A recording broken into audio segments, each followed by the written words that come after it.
Hello everybody, welcome back into another stream of Path of Exile 2. I actually forgot to hit the go live button, so that's why there's no countdown today. So anyway, on our last stream of Path of Exile, we went through the rest of Cruel Act 1, and we finished off with beating Count Geonor and essentially just getting into the very beginning portions of Cruel Act 2.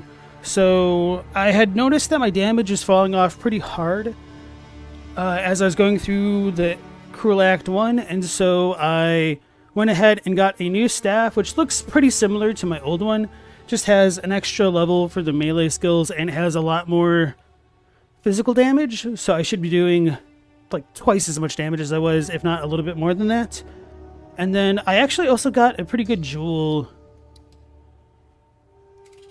Whoops. Don't remember where I put it actually. I think that one I put here. Yes. So I bought a 15% increased attack damage and 20% increased freeze buildup with quarterstaves jewel, and then I used a regal orb and got really lucky to get 10% increased elemental damage. I could improve this further with more exalt orbs, but I don't really have too many of those pretty much at all anymore, so I didn't do that. So anyway, with these kind of upgrades, I'm assuming / hoping that going through the rest of the Cruel campaign will be a breeze. So, with that out of the way, let's dive on in.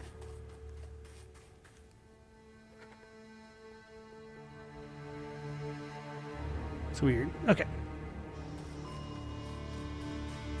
I'm going the wrong way. How can I advise you? Okay. What you doing, boy? Here.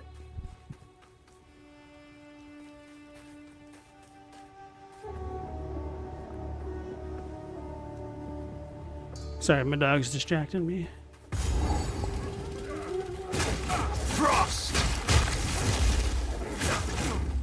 Oh yeah, so hopefully on tonight's stream I'll be able to get some more skill gems and potentially get to see how like Flicker Strike works in this game. So I've showed off like the tooltip as I've like looked at things, but the way that Flicker Strike worked in Path of Exile 1 is kind of like the Hand of Chayula that I use right here, where you could like teleport across the screen. Except in PoE 1 there were ways to like chain it together where you're just like spamming it ad nauseum, like flying around the map like a crazy banshee essentially. And I think they wanted to stop that disgusting gameplay from happening, so they disabled the gaining of power charges while you are doing that. But I don't know if frenzy charges, like if it stops frenzy charge buildup. Because if so, that would be quite a major oversight, because I would be generating frenzy charges. Oh man, that feels better. And then getting power charges while using an ability that like eats power charges. Yeah, so I'm just kind of like destroying monsters now. 1 and 2 tapping things.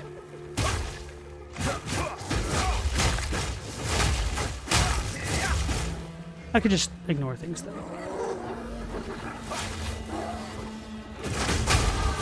Oh. Or maybe I shouldn't, because I should get experience sometimes.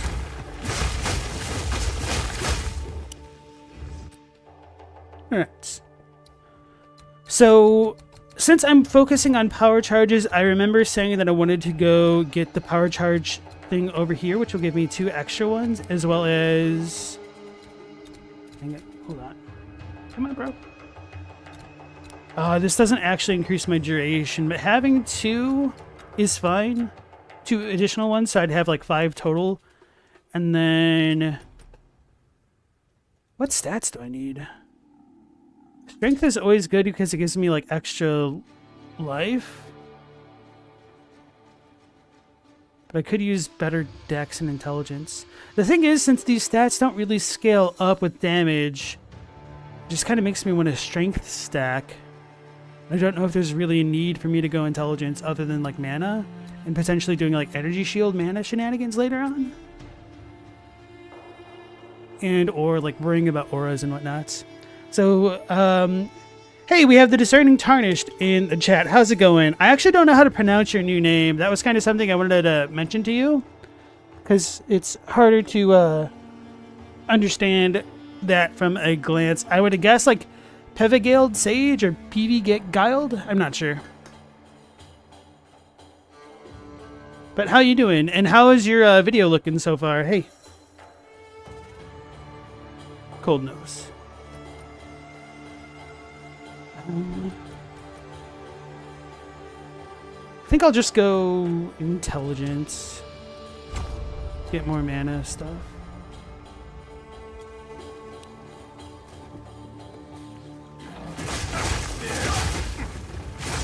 Freezing strike!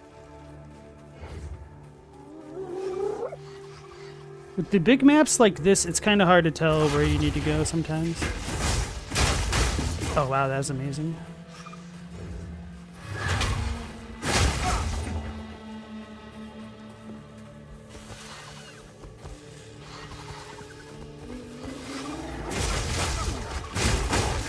Oh my goodness, I almost got killed. Back to the soil.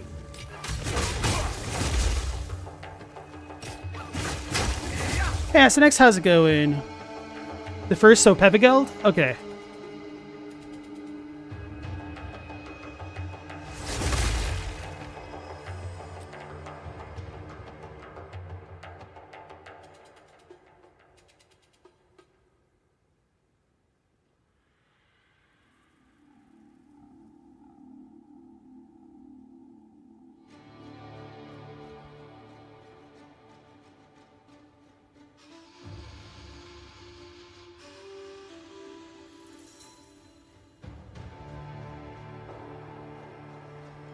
Alright, now it seems like my dog is finally like settled in and not prodding me with his nose.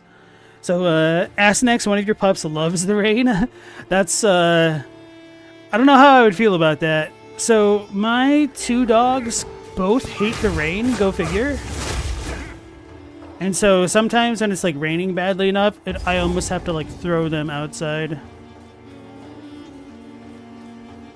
The video is gradually picking up steam. Thanks for helping promote it. Oh, no, absolutely. I mean, what happened to you is pretty terrible. So just whatever little bit I can do. And I'm sure like even like when you're first starting a channel, just having that little bit of a boost can help a lot. So hopefully you pick things up even faster than before.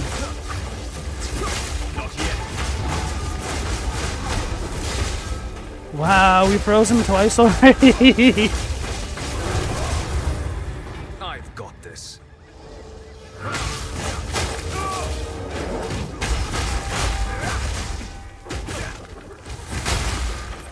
This prove my worth. I should return to the caravan. Wait, did he not drop any items? Did I just pick them all up? Uh-oh.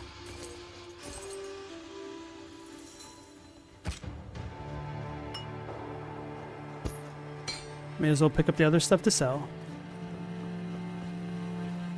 Oh, so the Discerning Tarnished, he had to make a new channel because his old one got hacked, and I don't know the particulars. And so they just made a new video, and I've been helping promote it with my very small boost.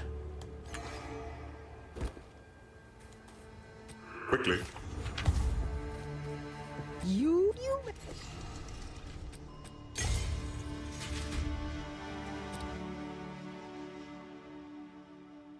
Oh, I got excited. I'm like, oh, these stats aren't too bad, especially for this point in the game, but no movement speed because they're boots.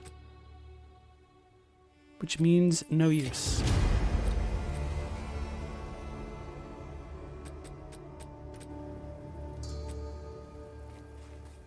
I should just sell the other things.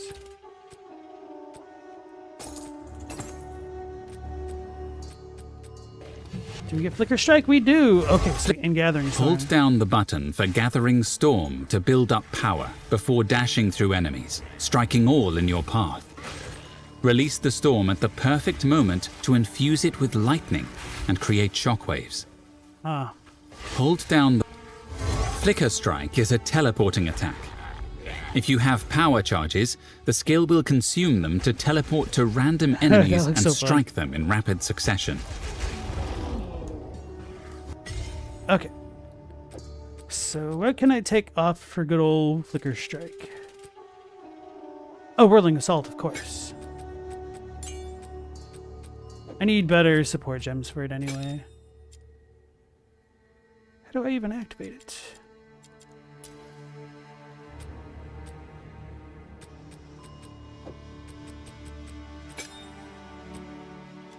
So we'll see how that works.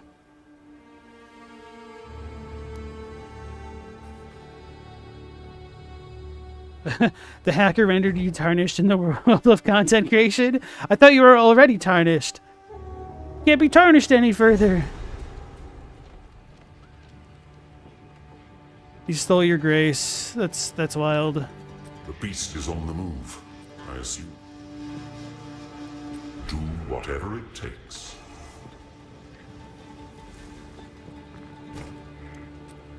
This is rare. I should probably actually disenchant this. Yeah. I should just use these, 'cause I actually know where they are in my menu. Oh, you know, I switched them around last time. Speak up.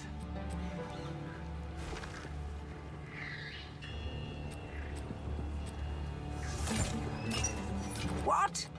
What? She sounds like a bird.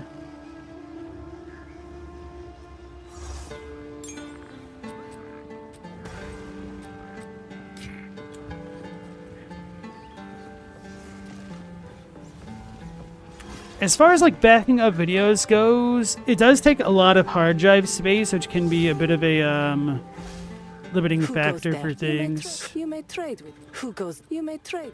I should probably Blessings. check the shops. I haven't really been doing that as well as I should have.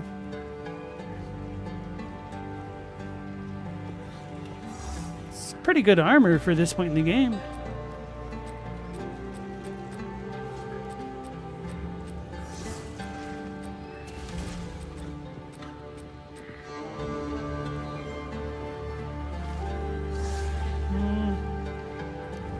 Thank you. Anything which pretty much gives 3 levels to a skill is pretty decent to pick up from the shop, because you could probably sell it via trade for at least like 1 exalted orb or more, depending on how lucky you are. Goodbye.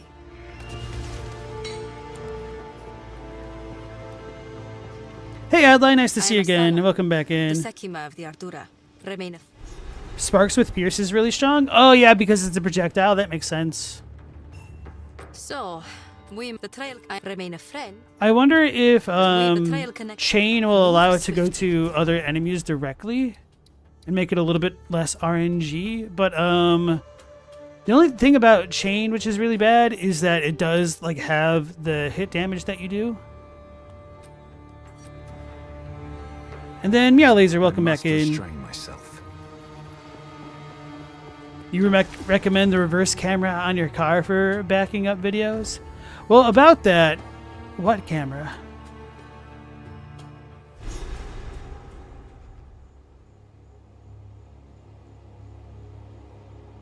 No, but on a more serious note, I would recommend picking up some cheap external hard drives, like actual hard drive discs, because they're pretty cheap. And then periodically transferring files from your computer into those. All right, the moment of truth. Vile abomination! Yeah, that was cool, but it didn't do as much damage as I would have liked.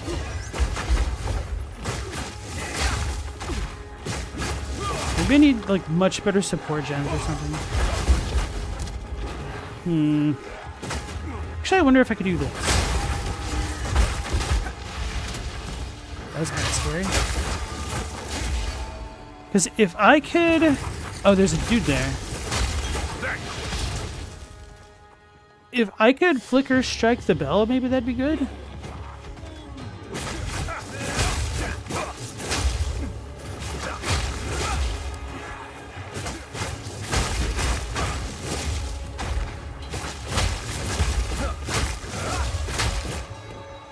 I should probably put that Glacial Strike ability back on.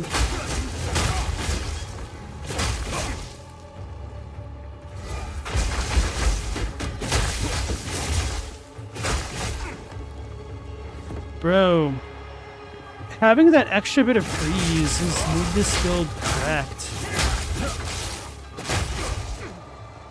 This is kind of disgusting. In a good way.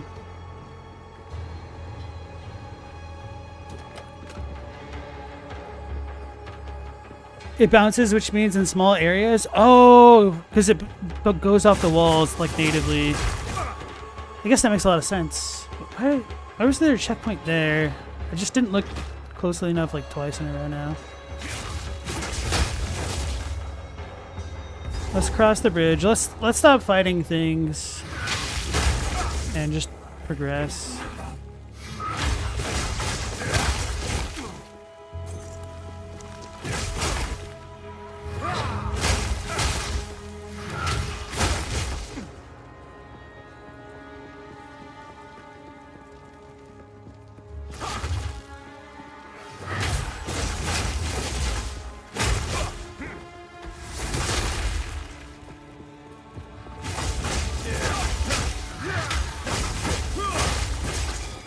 Wow, even the Shattered was the other thing.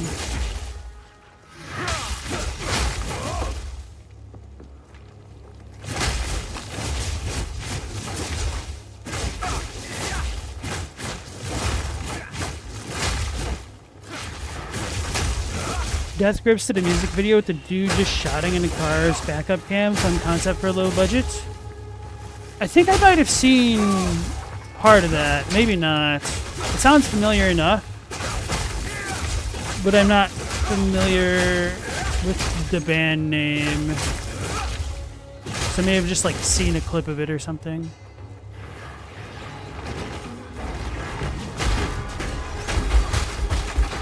I think it does work that way. Now I don't know if that's good. Freezing strike! I should probably read what it does to see what synergies could be used with it.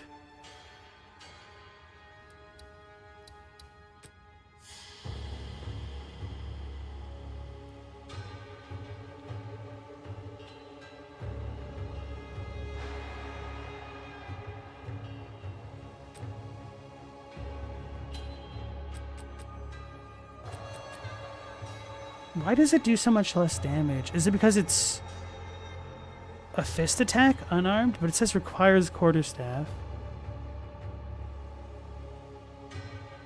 This doesn't seem right. Oh, I would need brutality. I don't think I have brutality. No, I most certainly do. Okay. I probably should put this at the top.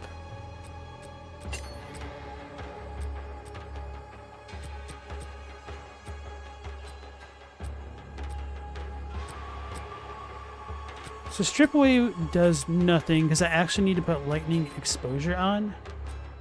So I should probably take this thing off. I should probably just switch out Storm Wave for the Glacial Cascade like I was saying. Just go all in on the ice thing. I don't know. Freezing strike!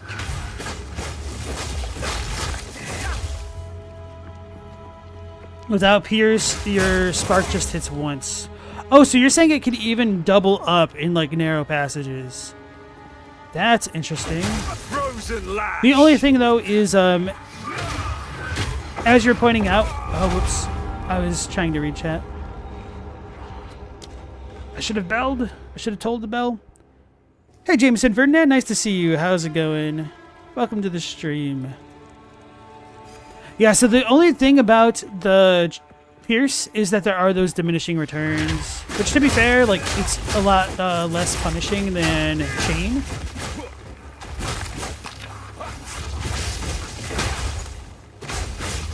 Ooh. Bloodstone amulet. In caves, you send a wave down and everything dies. That's awesome. This looks like a really cool game. It really is. It is an early access still, so they still need to like polish some things, but generally I think the actual moment-to-moment gameplay is quite good for an ARPG. Have you played Path of Exile 1 at all? Or is this like your first time kind of hearing about Path of Exile 2? Oh, sweet.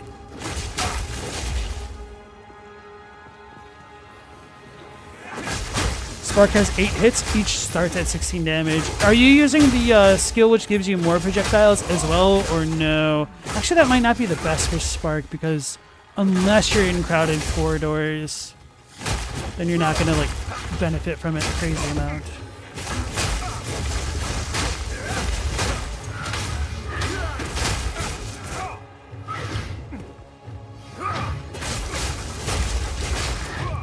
Wow, okay.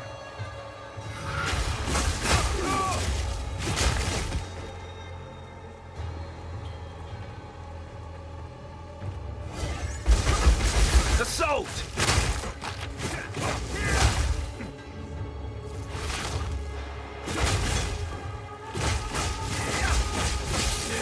I cannot. Back to the soil. You know what? I kind of like that. With that in mind, I might be able to take off Falling Thunder. Oh yeah, since I did put on Brutality, I should also just try to use it again. Will this come to console? I'm actually playing this on console right now. I'm playing on the PS5, and so this is kind of how it natively is with the controller support. And generally, the controller support has been pretty good, except I have had one issue in particular with this character, because when I build up enough combo charges, I can place down this bell, but I tend to auto-target it even if I'm not like facing it at all, which can be kind of annoying sometimes. But other than that, it has not been bad, at least for melee. I've not tried it with ranged characters, and knowing how it feels trying to switch between like a close range versus like a long range shot with something like grenades. They're trying to freeze me! They're using my moves against me. I'm scared.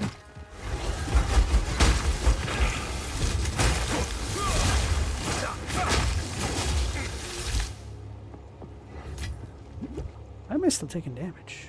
Okay.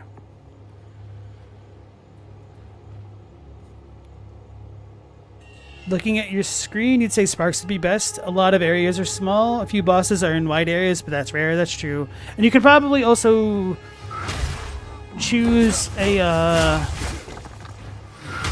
version of a spell for like better single target in open areas.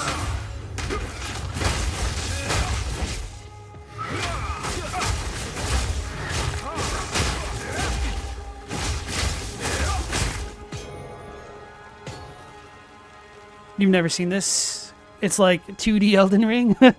Isometric Elden Ring. A little bit, yeah. The dodge roll does make it feel more like a Souls-like game.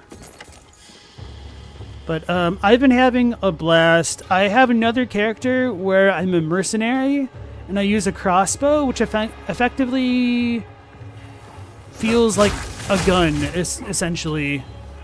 So it's got like a rapid fire bolt, like a shotgun type crossbow bolt, and it even like shoots out grenades. Such a smart idea.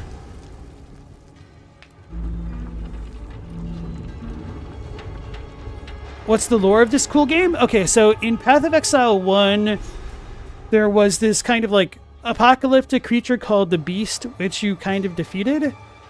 And the Beast in Path of Exile 1 was being revived by some evil dudes. And it turns out, at the beginning of this game, some forces are acting to revive the Beast, and I'll try to keep that like a little bit spoiler-free. And your goal is to try to stop it.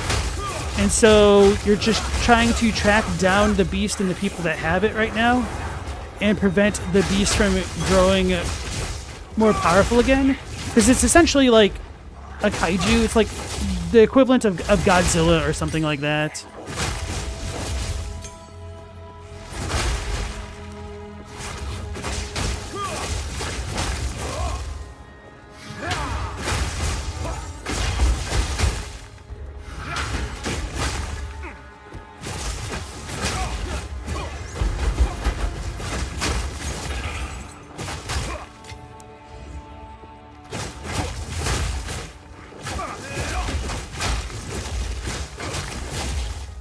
should test out this build against those river hags that were like really strong to being frozen.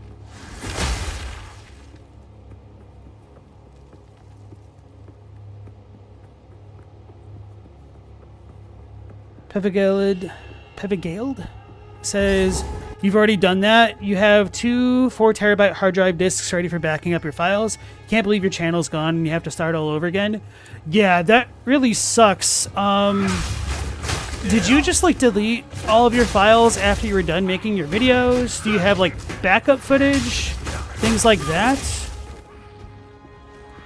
Because if you ever do need more footage, I've got a lot of footage. It's not easy to share footage, but like you could probably do something like that with like Google Files or something. Infusion!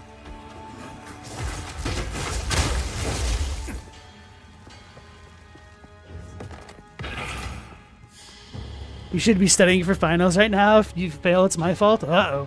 All right, bro, what are you studying? We got to quiz you real quick. What classes are we doing?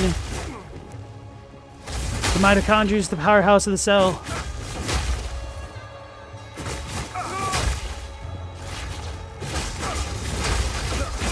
Bio. My meme reply was on topic. That's great. Alright, so now I just leveled up, and this is probably the most intimidating part of Path of Exile.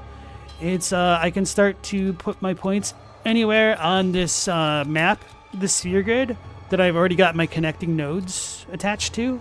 So I kind of already know where I'm heading, so I don't need to think about it too much for right now.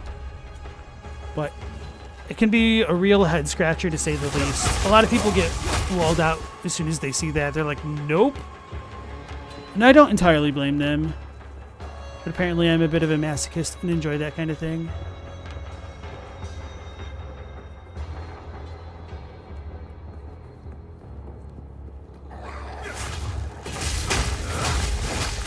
And so are you like majoring in bio, or are you just, you know, taking electives? Or I guess that wouldn't necessarily be an elective, maybe like a core course.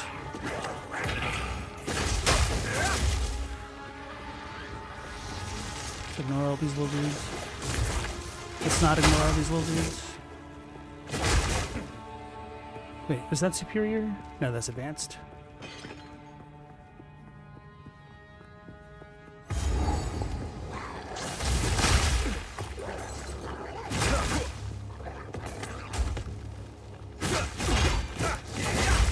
So Pevigalid, they have gelid staffs in the game. You didn't know that? Every time I see that, I'm going to think of you now. Maybe. I'm unable. It's kind of wild. I did get that support gem. I should probably like look that up.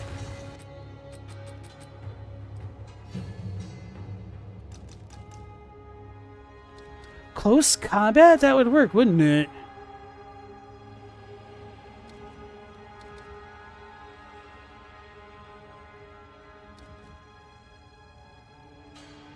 %, less attack speed? Would that even matter for her? Apparently it does.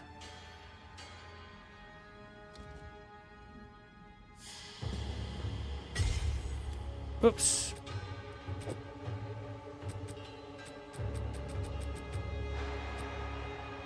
What did I even put here? Oh no, this must just be the poison thing. Okay.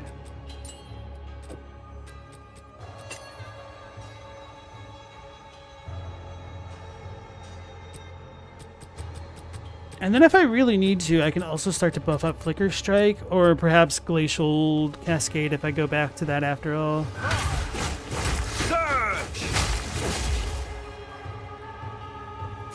Alright, time to see the damage of a buffed Flicker Strike, hopefully. That's disappointing. I need to figure out like a way to infuse that with ice or something a bit better. So I think we should have cold infusion. I could probably put that from... Where is it? The Lotus. Locust. It's been Locust this entire time? I've thought it was Locust. Lotus.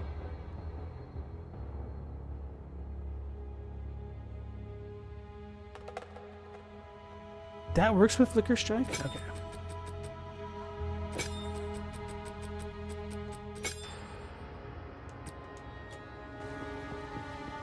I'm gonna try it. Sand and iron. Flesh insane. I'll show you insane. Oh, we froze it in the first hit. I'm unable. Burn oppressors!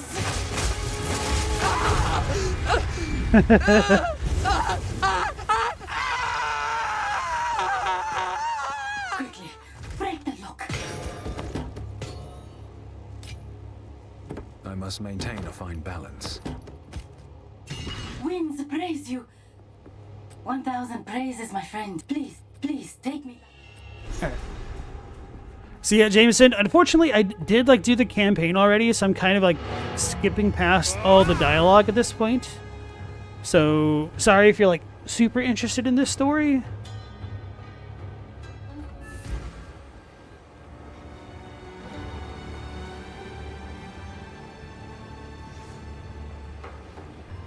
How's he snoring already? He was just a butt with like 15 minutes ago. What was I doing? Oh, yeah, we need to ID all our stuff. Greeting. Hello. I will tell your tale.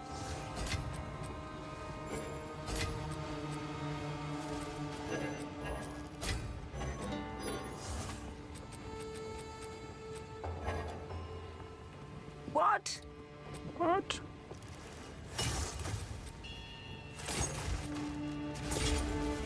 Why did I pick that up? That must have been a mistake.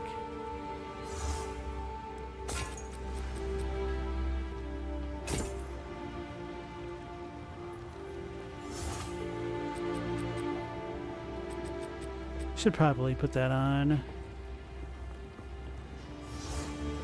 Here for a story?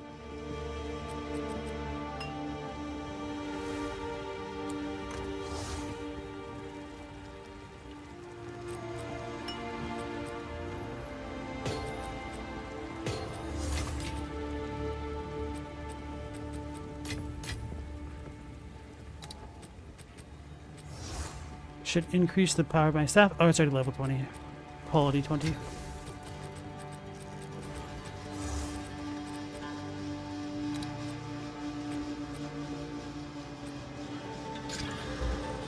Ooh, that's not too bad.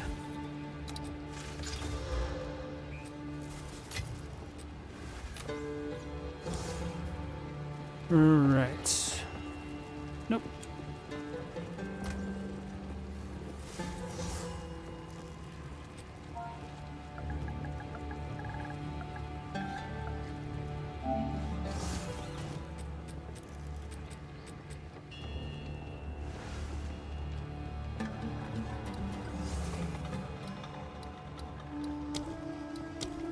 I really don't have it?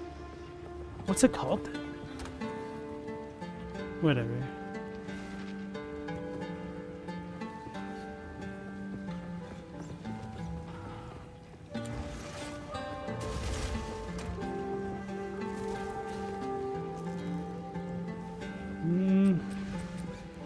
Might stash this for now. Feels bad. Falling Thunder is a lightning area attack.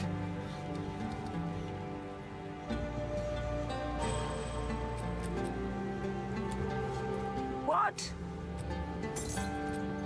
Do not Check out wonder her who inventory goes there, again. Who goes there? By this, you may trade.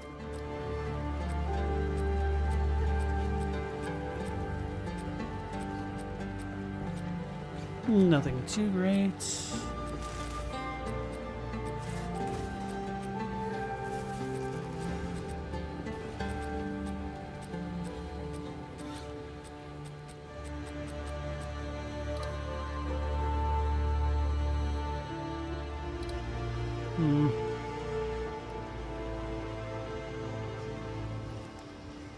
Nah, it's whatever.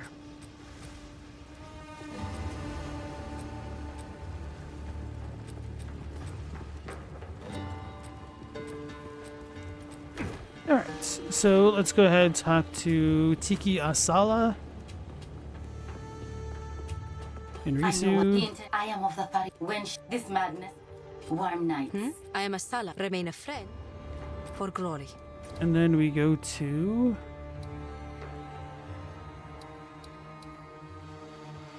I guess the gates. No. See, her name is Sakema Asala, but I call her Tiki Asala because that's how I'll remember it. And hey, Jay Rizzle and Global, nice to see both of you guys again. Welcome back to the chat.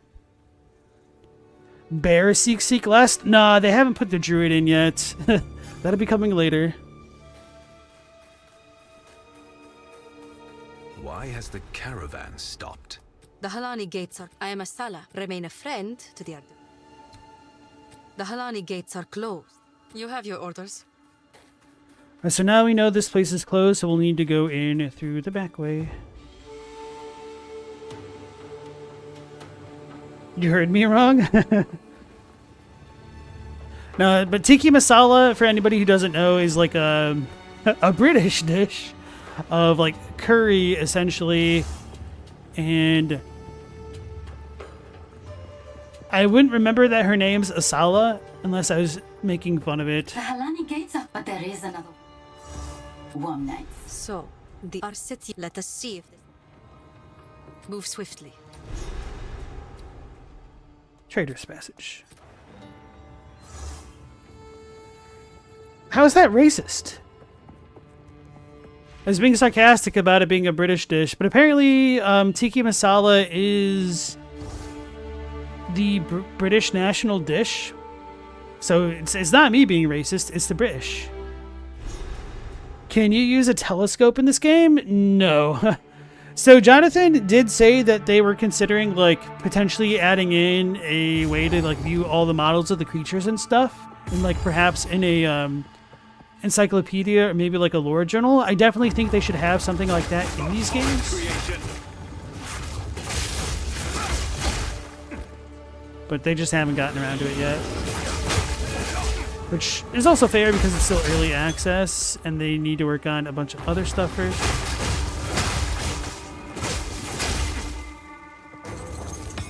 Oh wow, gem.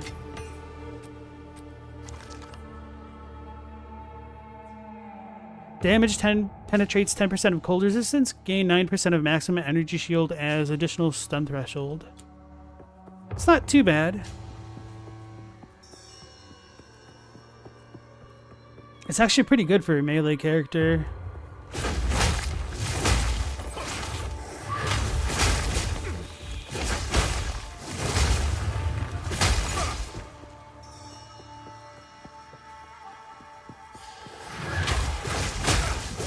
Yeah, I tend to view like any reason why you should like leave a game client as a little bit of a flaw within reason. So I think it would just do them a lot of good to have more things natively in the game like that. I really think they should also add a legitimate auction house rather than having to rely on player trade. But there's a lot of downsides that come along with that, because then you're not going to be visiting people's hideouts. And then, although this is kind of a bad reason to design something around a game, if you're not visiting other people's hideouts as often, then there's like less incentive to work on your own hideouts. Oh yeah, I guess I haven't shown you guys like hideouts. So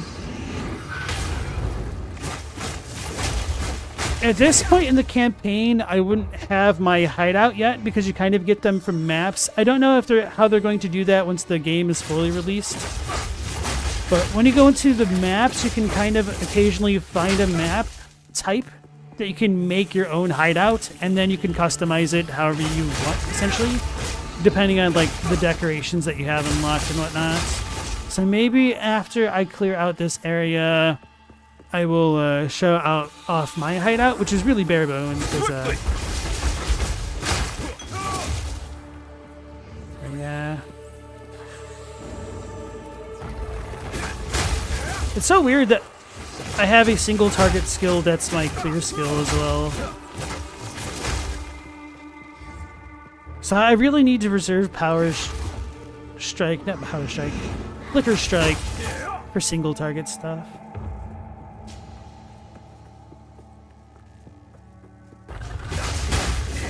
So anyway, like hideouts can be really cool because they're like highly customizable, and so that does incentivize trade.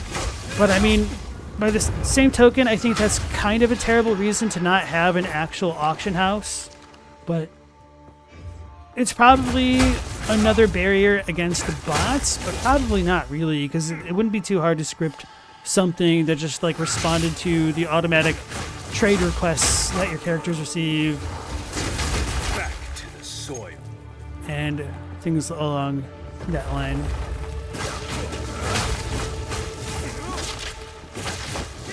That was lost in translation because you guys call everything racist or sexist there in Australia. I guess that shouldn't surprise me considering how often you guys bandy around the C word. Oh, that was a rare monster. I was like, huh, he's kind of tanky. And then when I looked at how much health he had left, it wasn't really enough for me to consider it in like using the bell. What works of wonder?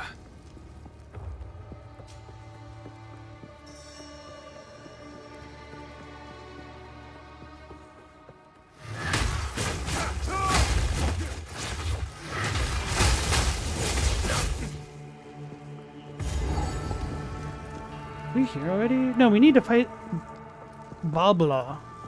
So blah blah blah. We're going to go ahead and unlock the waypoint, then go back and look for blah blah blah.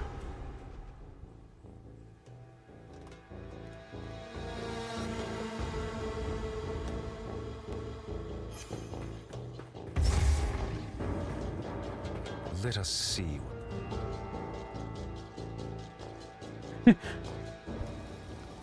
Well, your dog see gotta be your favorite thing to be greeted with.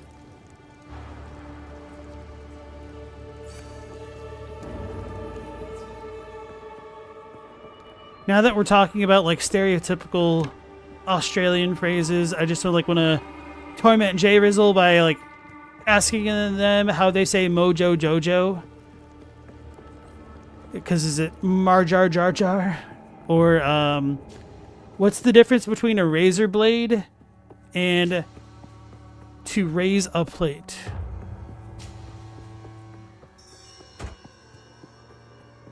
Mojo Jojo.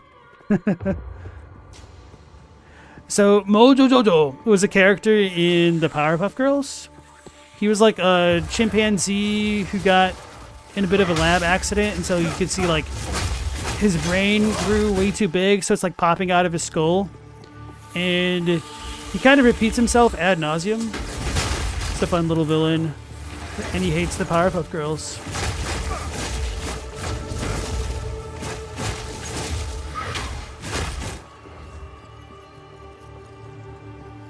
Raise a place, razor blade, the first one. Raise a plate, as in like a dish.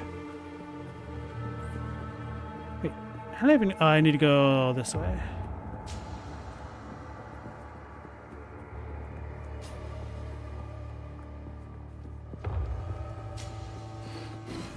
Foul creature.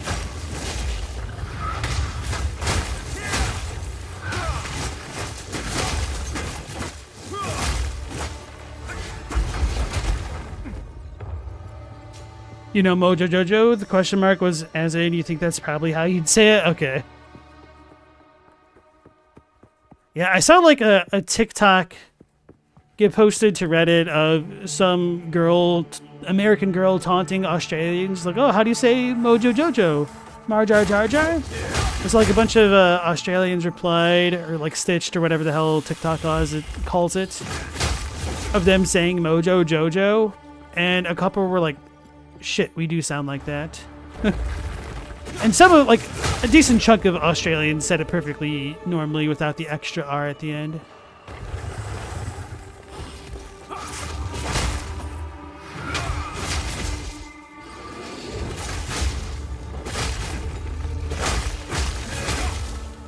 I wonder if that's why my ice is building up so much. Is it because I'm getting like 2 hits off? Something has been sealed away here. Like the projectile counts as one? Now, Jingak, I prove myself. Kundek. I cannot. Frost crush! Visions of Jara. Tarakada. Face me.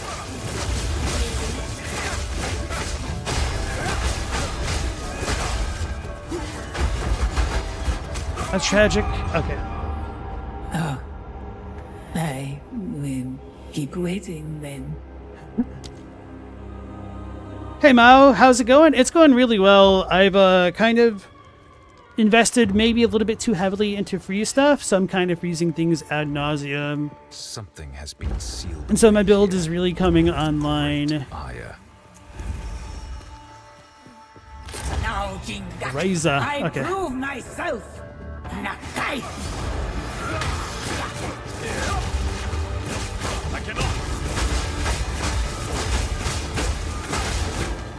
Visions of Jara. Tarakada. Hakbaria. Face me. Frozen lash!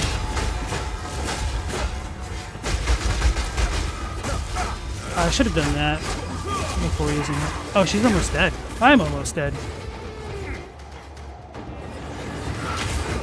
Atul. Atul.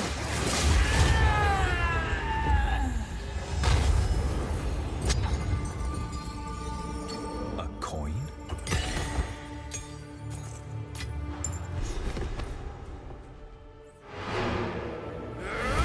How do I describe my build? I would say that I'm a freeze monk. You know, we guys say niche wrong. Do you say it like the philosopher? I say niche or niche. If you are traveling the trade, I will tell you. Goodbye. Care for a story? Do not wander. What? What? What?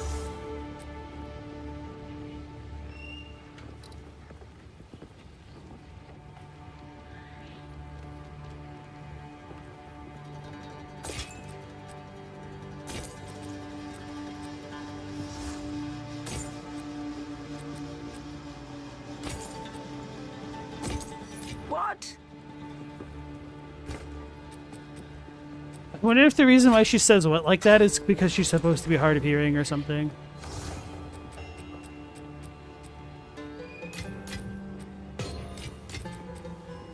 I can't put it in the one tab that I went to.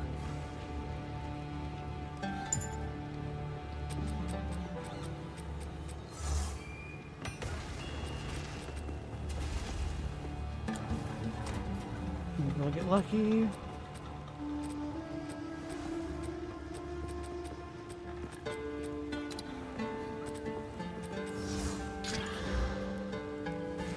Not really.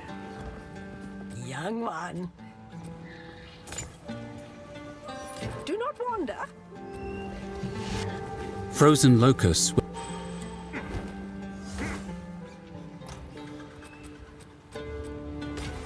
Now we can go back to the gates and proceed.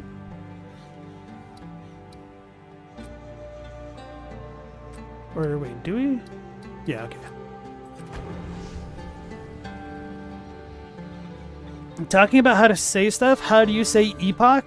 It depends. Like, even in my last epoch video, I will switch between epoch and epic depending on what I think sounds better in the context. So I don't really have a good one way to say it.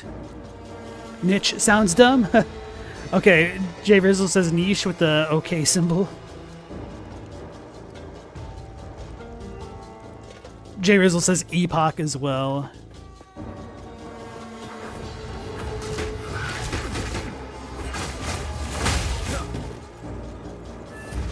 Hold them back while I open the gate.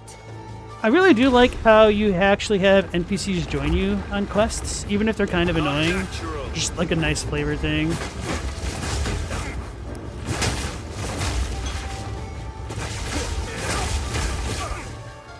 Advance with me.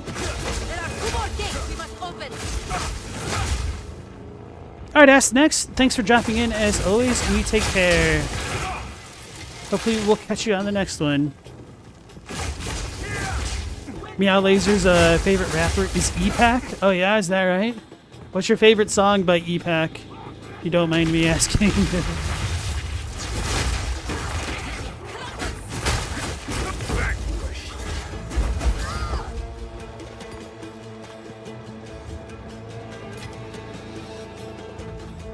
It'd be hard for me to pick one. So I'm curious what you've got for us.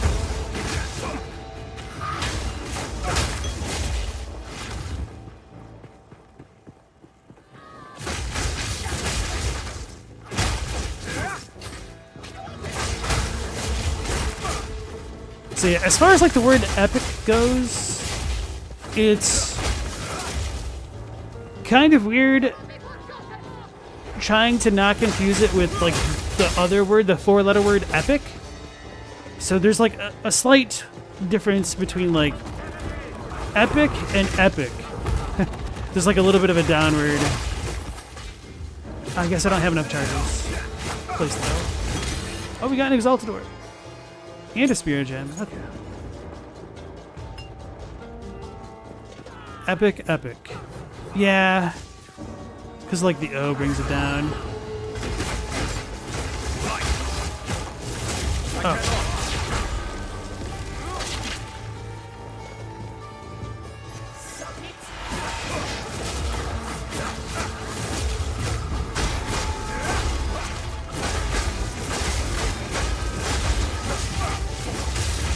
Oh, she was cold resistant too. I don't know what I just picked up from her.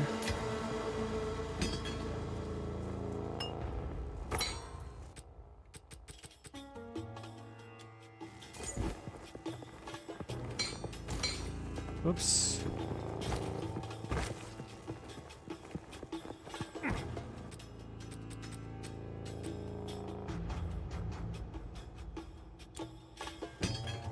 I say crass the same way. It's always crass.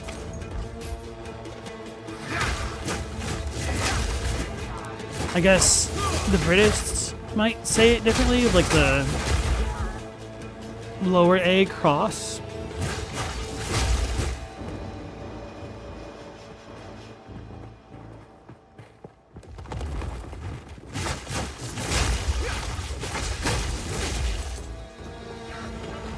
If we can allow the caravan through all 3 gates, my warriors will swarm them under.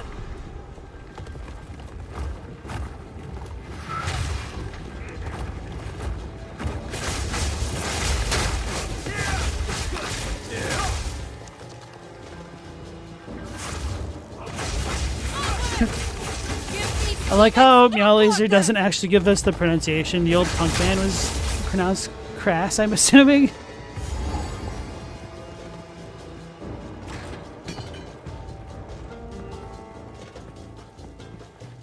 So apparently, also like the Midwestern dialect of American English sounded more similar to Shakespearean English than like current British accents do, which is kind of crazy. I'm getting frozen. Not frozen, stunned. Different kind of freeze.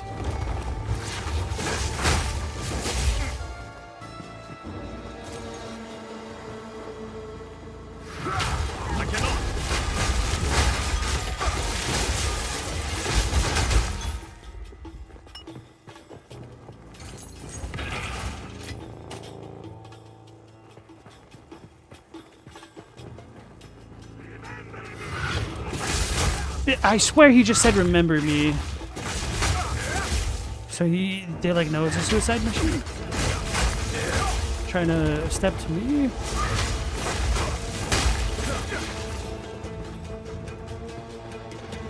You guess I'm an old punk? I mean, I do like a lot of old punk.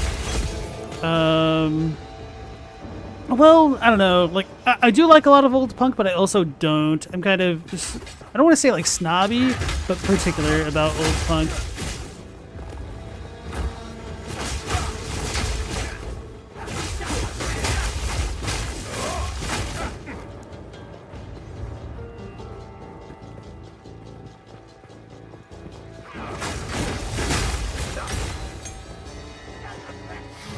Oh, I'm not an old punk. Okay, I misread that. I'm just trying to glance. The final gate is broken! We must continue our advance! I cannot. Yeah, so I noticed I do not freeze nearly as quickly without the charged staff thing going on. Alright, excited for this.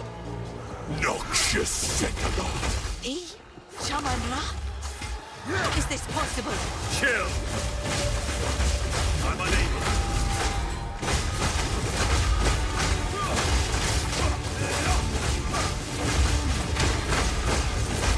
I tried to seek peace, and the Sekamars disgraced me. He's gone. Rot in the sand. This time, we choose war. You receive the death you deserve! And I shall give you a dinner! We shall finish this, but not today. Make haste! He must not escape! He had to go through his invulnerability phase. He conjures the very sands against us!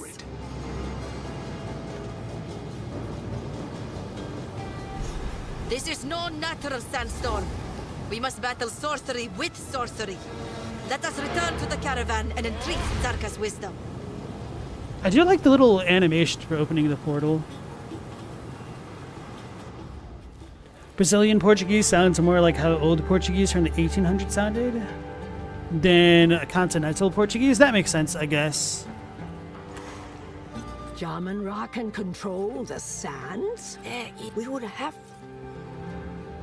Can I keep forgetting to The Countess has used ID my equipment. light. Move swiftly.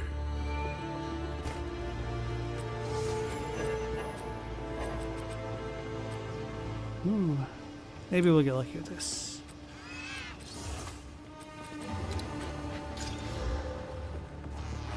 That's actually really good with the way that I play right now.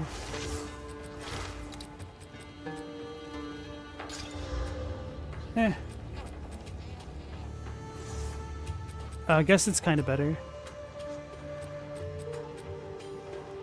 Oh, no, it's not. I mean, it is, but it ain't.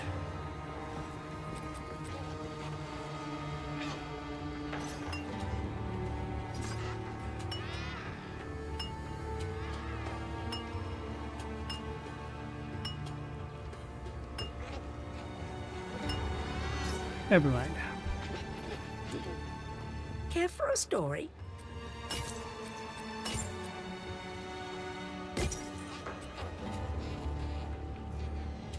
Oh, that's actually a pretty good hammer with that much physical attack. What? Speak up. Stay in sight. Oh, that's a spirit gem. This invocation grants energy when you freeze, shock, or ignite an enemy.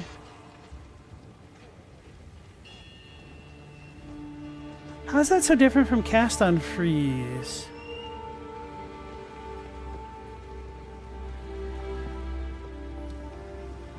So I tried lingering illusion on my mercenary, but this did not seem to work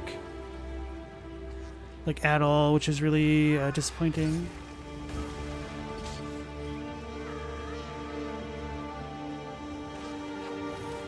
Guess I will buff the Herald device. Winter prevails. Oh, I got a level 3 support gem. Okay, finally. I mean, I do have them in my inventory. Charged Staff consumes your power charges to grant lightning damage. Ice Strike is a combo of 3 cold attacks.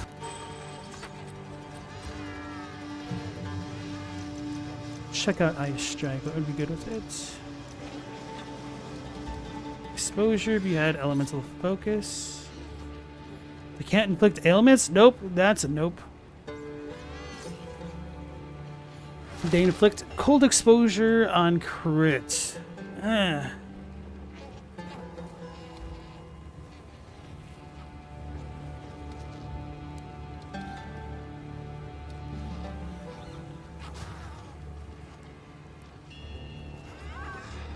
That might be cool. I should probably play around with that sometime.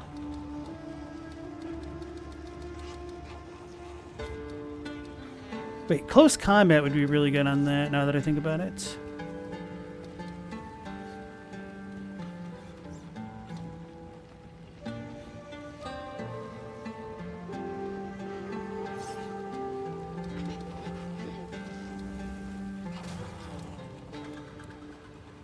Oh, that'll do it as well.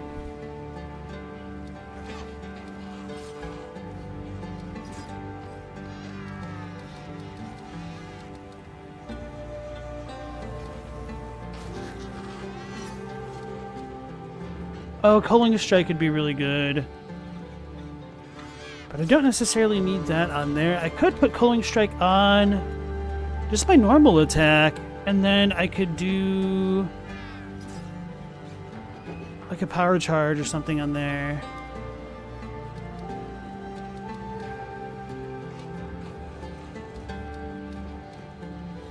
Oh, I should look into getting Rage on this character as a melee.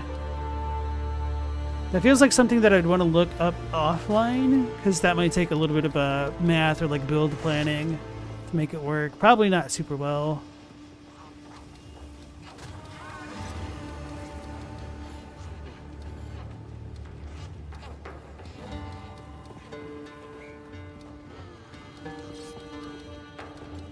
This would be good with the Liquor Strike.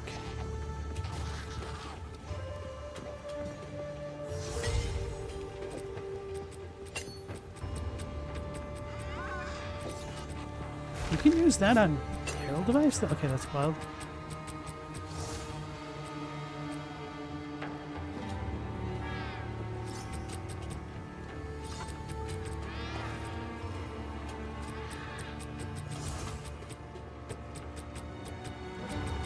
I just had an idea.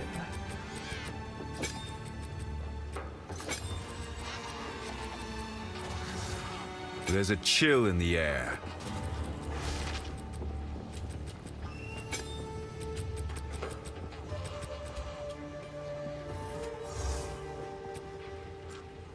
Okay, both auras are on. Oh, less area of effect, never mind.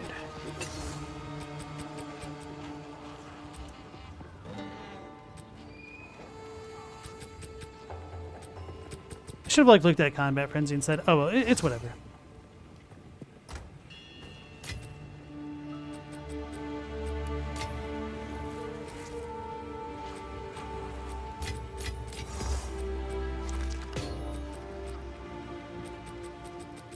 Need to get rid of something. Why did I put these in the dang thing? It's because things keep getting switched around.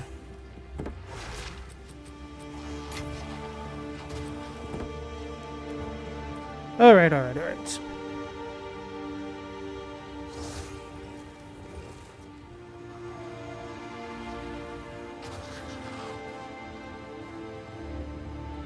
Carry and Kari.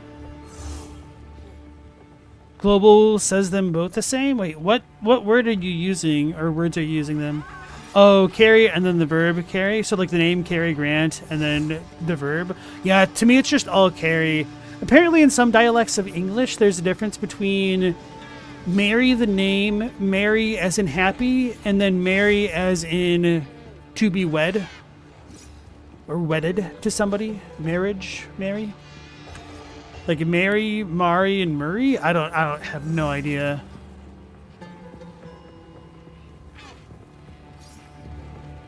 Continental Portuguese had a heavy influence from the French after Brazilian independence. Okay.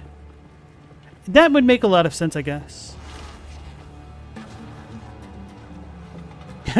Young kids in Portugal are starting to speak like Brazilians because of the internet. I guess that makes sense because there's a lot more Brazilians than like Portuguese people, aren't there?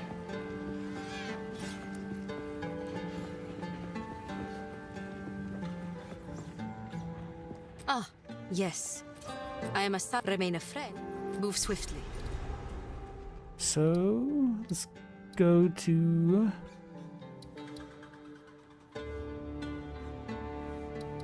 the Mastodon Badlands.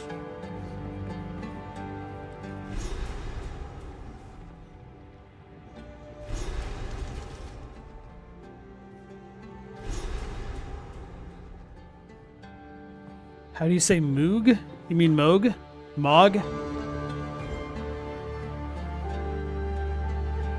What build am I using? Warrior Mage? So I am a monk, an Invoker monk that is focusing on freezing things, and it's going pretty well now because I've got enough Shelters life. freeze build up to kind of permanently freeze things at this point almost.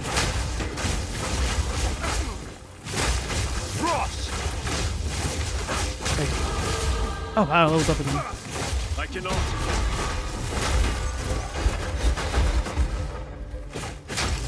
So he died before I could use my power strike.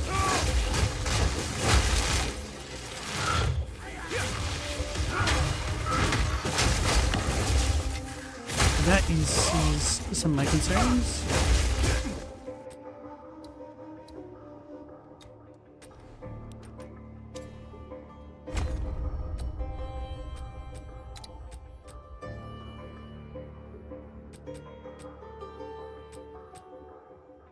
Yeah, definitely Butcher Strike.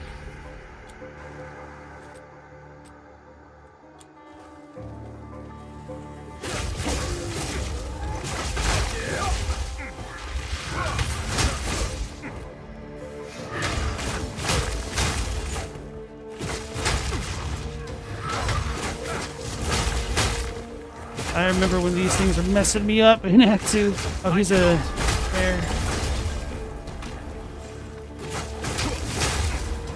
And then my bell stopping me from picking items up. That was an effigy? I legitimately thought it was a blue monster. Like one of the Skelebros. Why are they moving away? Which enemies in particular? Because some try to get range, so that way they can attack you a bit more freely.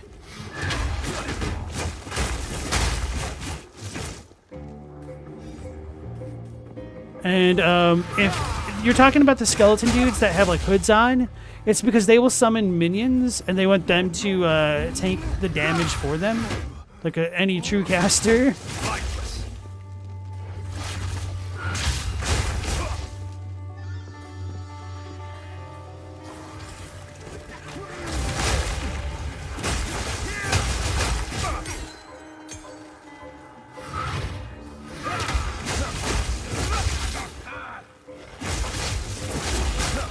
Throws him in the air.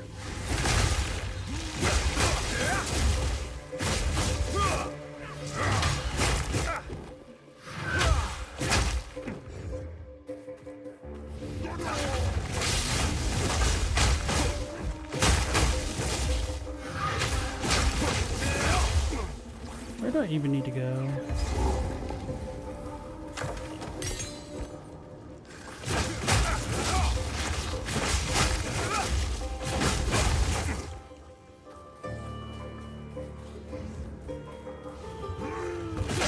There's so many Brazilians in Portugal that are basically keeping their economy going because most native Portuguese are moving to other countries.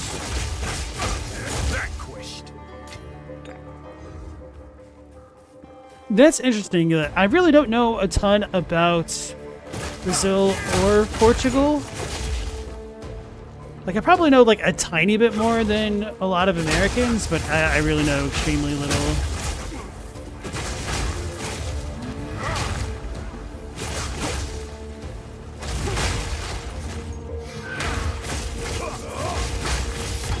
Ooh, a shield.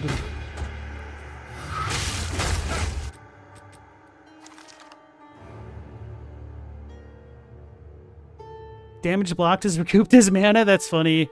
I know Zizaran, he likes to play on hardcore mode, and that shield is extremely good for mind over matter builds. So for anybody who doesn't know what mind over matter is, it's a skill that allows you to take damage starting with your mana pool rather than your health. And so if that shield allows you to recover damage to your mana, it's essentially giving you a lot of extra recovery to your health bar. Or your effective health, I should say. Because it's not literally your health bar, but for all intents and purposes it is.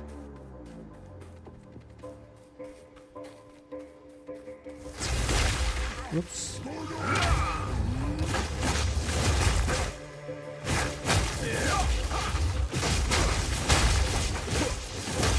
Yeah, the fact that the projectiles also count toward the Freed's build-up is just key.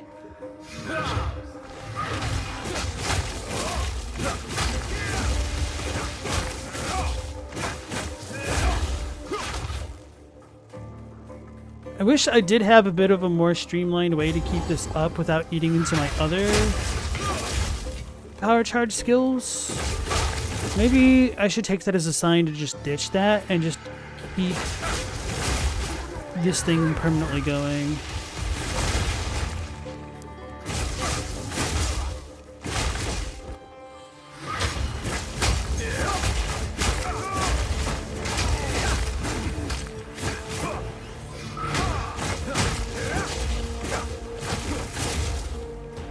Where am I going? This is probably the wrong way. Probably need to keep going up. Yeah.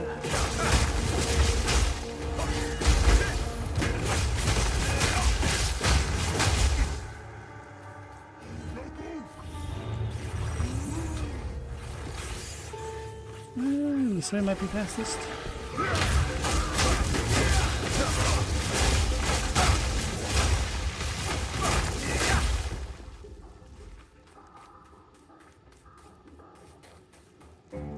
I should have known better. Dang it, this is the closest checkpoint. Okay.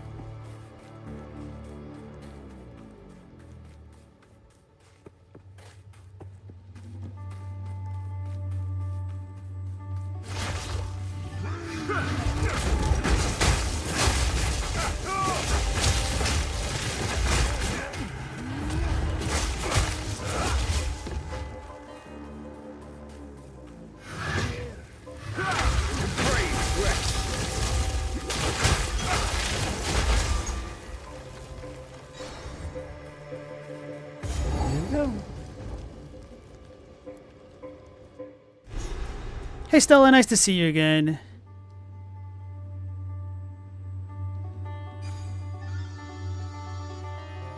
A wasteland without end.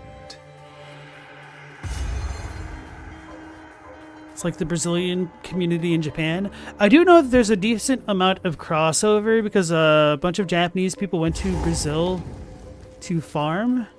Well, I mean, that's kind of why we also have a decent chunk of Japanese folks in the US. That's when a lot of them came over initially.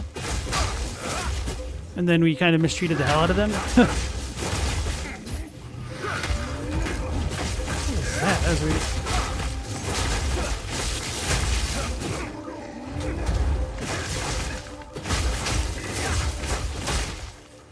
But it makes sense that if Brazilians are going to Portugal, that they would probably stand out a bit more just because their population is so small in Portugal.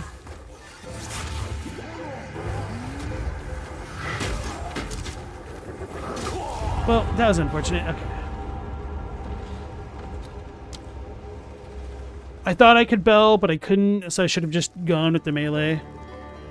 Yeah, so I need to get tankier. Once I get the power charge situation sorted out, I will build a lot more defenses.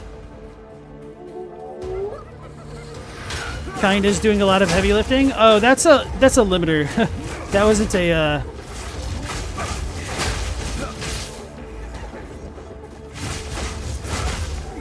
an unironic statement.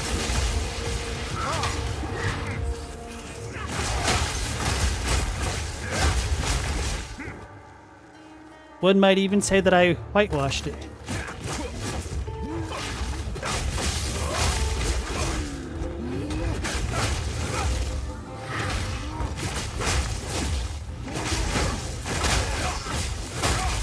Brazil has the largest Japanese community in the world outside of Japan. I didn't realize it was that big.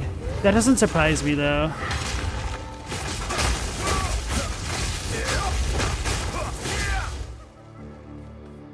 What is this? It's just a cool thing. Okay.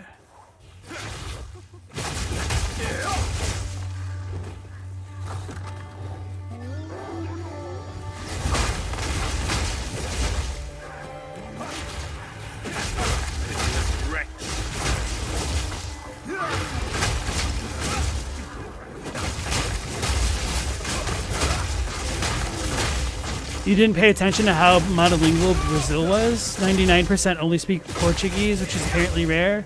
Yeah, I mean, part of that is just because of how big Brazil is, and that also, from what I heard, depends on if they're counting like native folks, like the Amazon rainforest, like tribes folk, who may not actually speak Portuguese. But I guess that number's probably been dwindling really steadily over the past couple decades, huh? He speared me.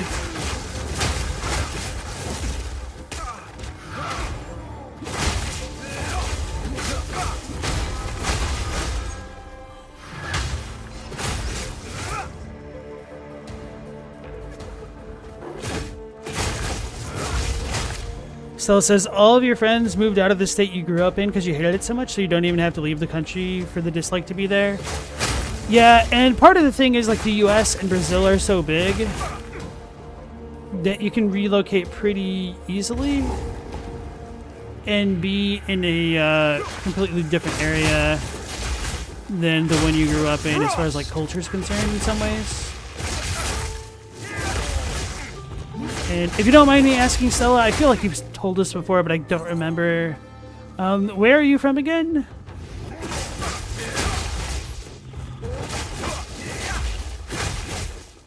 Or if you don't want to publicly throw shade on the state you grew up in, that's perfectly fine as well. South Dakota. Okay. It's kind of messed up because, like, my first thought was like, okay, that makes sense. Which, I mean, I really don't have anything against South Dakota at all. It's just that when you get to, like, the Great Plains states, from what I understand, like, a lot of the Midwest, it tends to be pretty rural. There's not a lot of economic opportunities to thrive super well. You're just kind of, like, surviving. And there's not a lot of recreational stuff to do aside from drugs and alcohol. So it becomes a pretty depressing place in many areas, unless you, like, can turn to religion or something.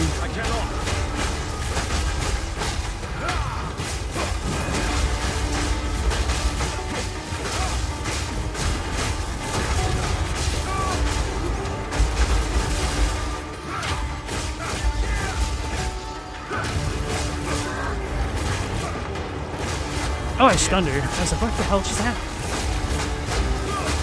Since when do I stun a boss? This will do. That's it? Oh, there we go.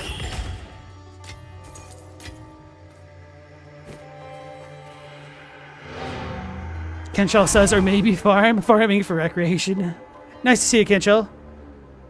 You'll throw shade on it all day.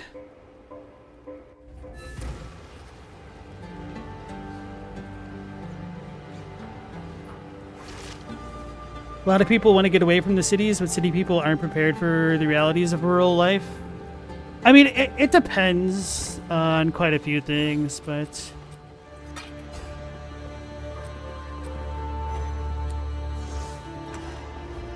These I keep forgetting to check him. Greet. What?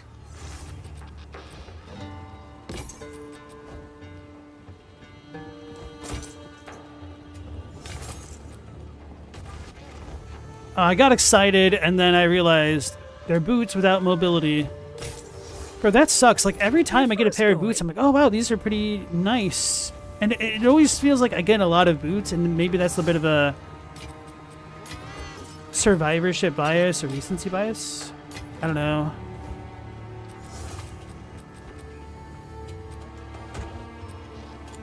Speak up.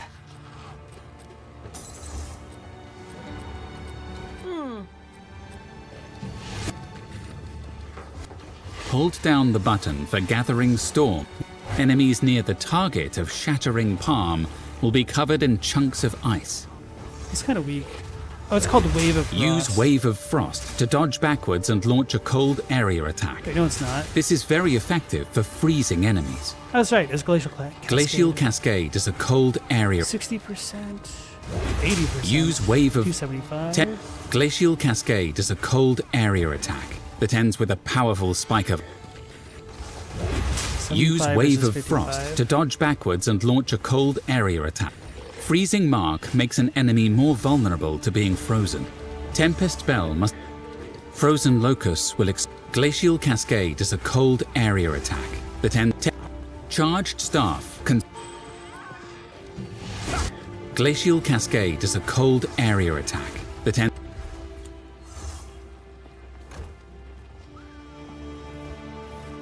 Wait, but I didn't have it. I should have had it.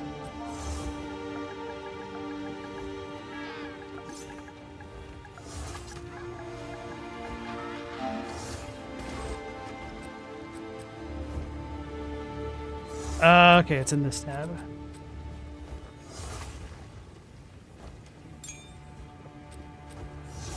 Oh, I'm gonna upgrade that guy, I guess. Staggering. No, I'm just gonna make a new Glacial one because I need to equip it.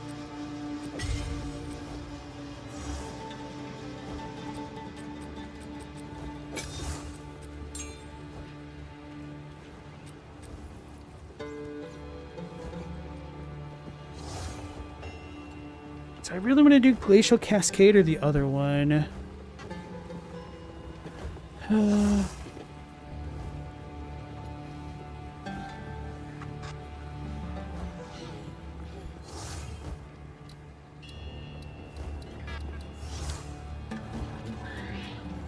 Oh, this can't freeze. Consumes freeze to deal 350% more damage.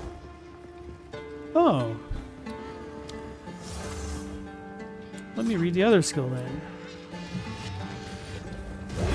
Use Wave of. Glacial Cascade. Use Wave of Frost to dodge backwards and launch a cold area attack. This is very effective for freezing enemies. Maybe I should be using this instead of Frozen Use Locust Wave now. of Frost to dodge backward. Frozen Locusts will explode when attacked by you or your enemies. Placing it in front of attacking enemies will allow you to both retreat and deal damage. Frozen gross. Locusts will explode. Glacial Cascade is a cold.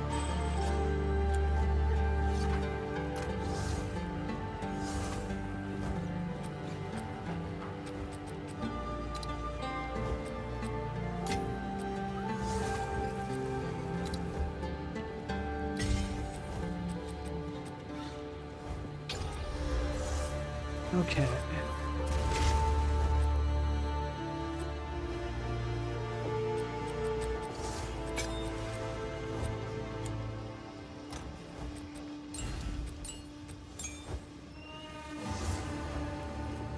Do I have supports here? I have one.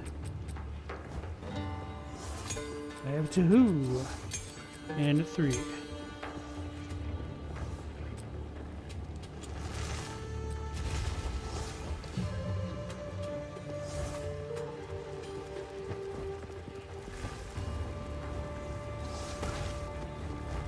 Now it says, what do you consider indigenous people? Because how mixed Brazil is actually difficult to pinpoint because there's a lot of people who have the blood but not the culture.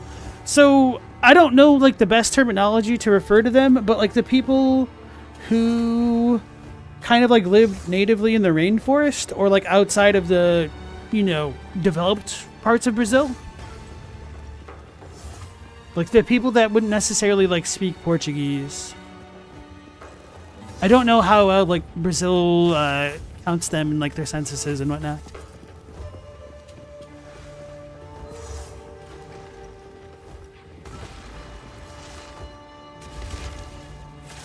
Stella lives in a far more rural state than you did. There's way more opportunities than there are where you live now. In South Dakota? Interesting. Although, to be fair, from what I understand of Maine, it is pretty rural, especially like once you get away from the coast.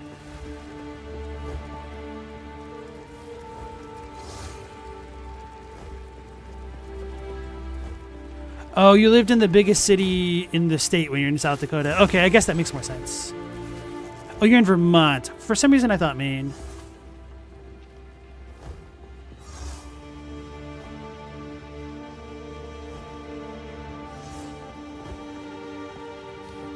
So Stella left more for social reasons. That's understandable. What was I doing? Glacial Cascade. Cabo finisher.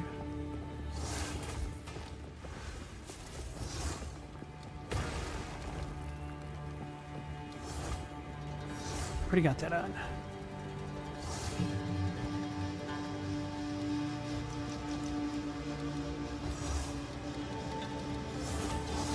Should already have that one on. I should already have that one on.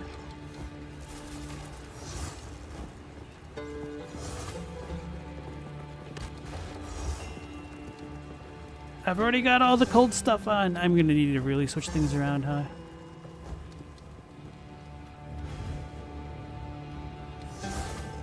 Dang it. Oh, let's go to the actual second tier.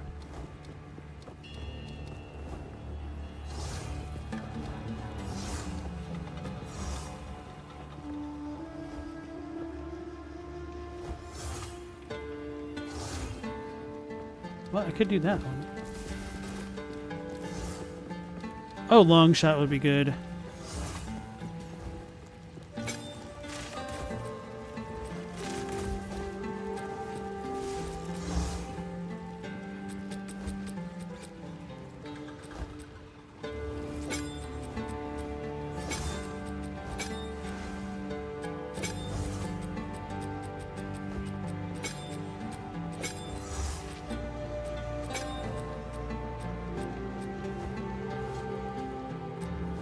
I forgot to put close combat on the Flicker Strike. So I could potentially remove Frozen Lotus for something else later on. Oh, Blasphemy, but I don't have the Spirit.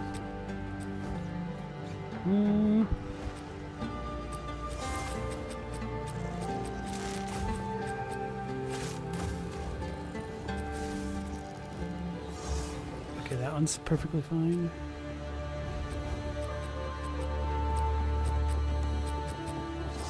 Also potentially take off Falling Thunder.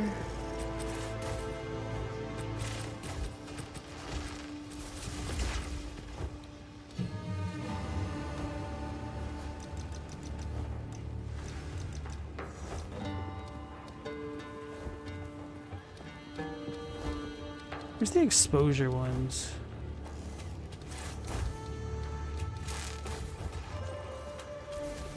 Is that tier 3? It is? That's kind of annoying. Okay, I'm gonna put that on my notes that you have so many things which interact with cold exposure or different elemental exposures that are tier 2.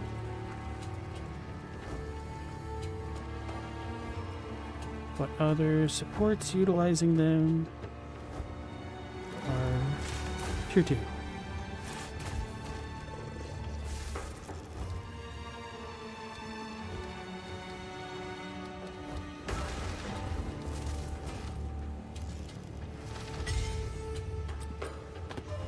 Wait, what did I just do? Okay.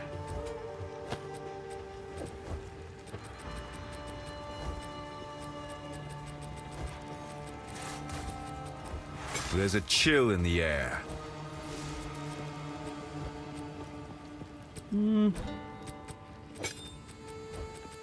Yeah. Actually, that makes a lot of sense, huh?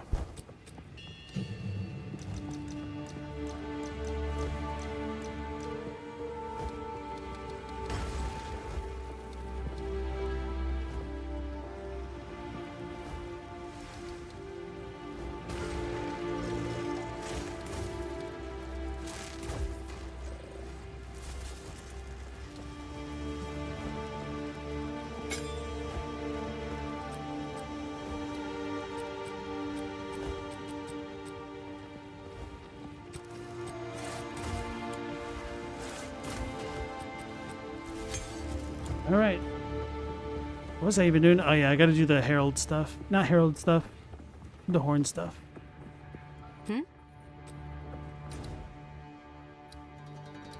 So next we go to...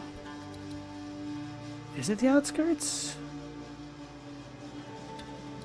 I know we have the Valley of the Titans.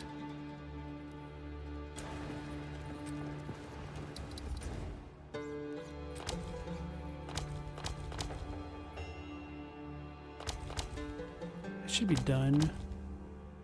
To Keth. Have not done that.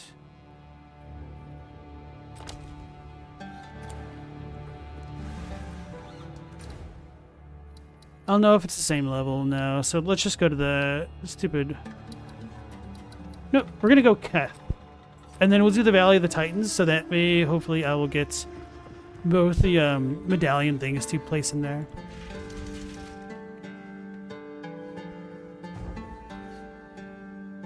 Am I going to disqualify them as indigenous just because they speak Portuguese? Brazil has integrated the natives very close. Heck, most tribes have internet. See, like I said, I don't know enough about that, which is why I was wondering how well they're accounted for. Aspirations of an ancient civilization still resonate. Because I imagine they're becoming like a lot more integrated or assimilated into like larger society at this point than they were a couple decades ago. The dreamer provides. Freezing strike.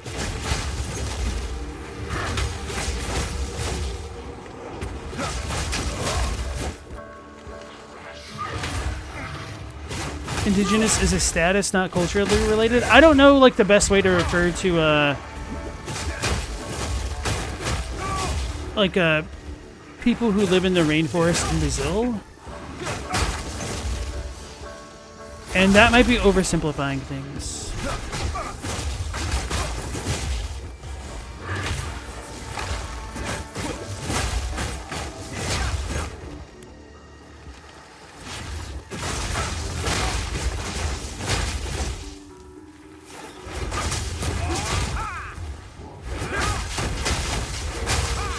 It's kind of cool.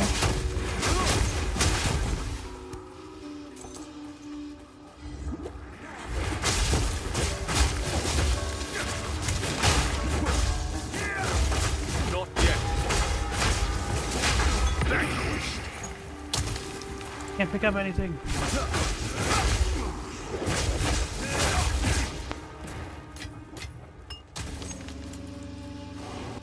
Here, hold on, let me take a note of that. Bell stops, item pickups.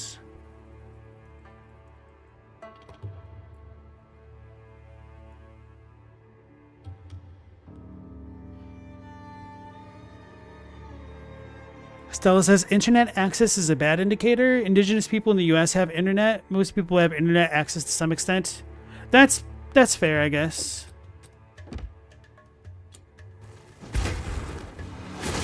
Frost crush. Some people consider them Brazilians first as opposed to native. Yeah, now that I think about it, I really don't know enough about that, like, at all. Like, I know virtually nothing. Might want to, like, look that up sometime. Because it sounds very interesting.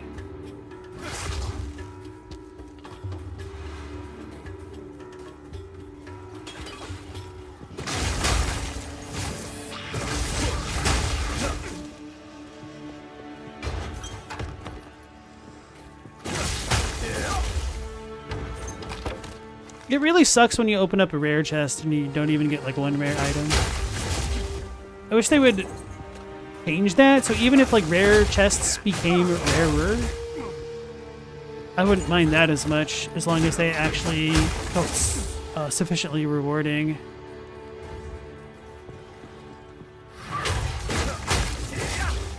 I need to stop using the Hand of Cheula unless it's like a big boss or something.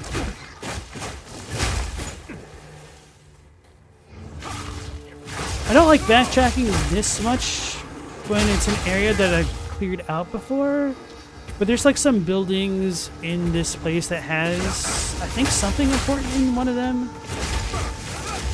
even on cruel difficulty.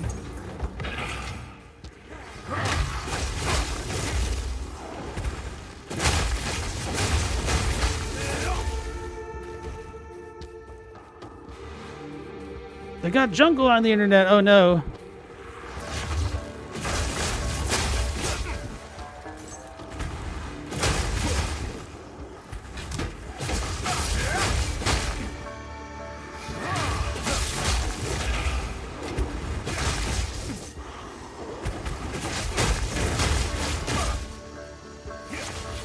I went all the way back here. Okay. That sucks. It's fine. Wait. Can I? I don't think I found other checkpoints if nothing else is on the map. That sucks. People in war zones have found ways to get internet access, even in places where there's attempts at blackouts. I mean, there's more to it than that, because in order to get... Oh, here we go. Internet access, you'd probably need a cell tower of some kind, and that can put you at risk in a war zone. Like, people who connect to unsecured internet in the middle of a war are not very smart. And that's actually what the Russians were doing when they first came into Ukraine. And because of that, a lot of their positions were hit because their soldiers were undisciplined. And they didn't know any better. Oh, we have another jewel socket slot. Okay. I could put my old jewel back on.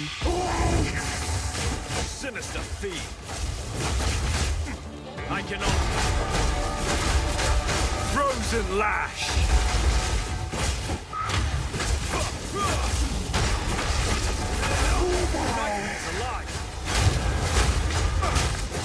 This is what I wanted. Okay. I won't soon forget this one. Ugh. I guess the monk doesn't like snakes.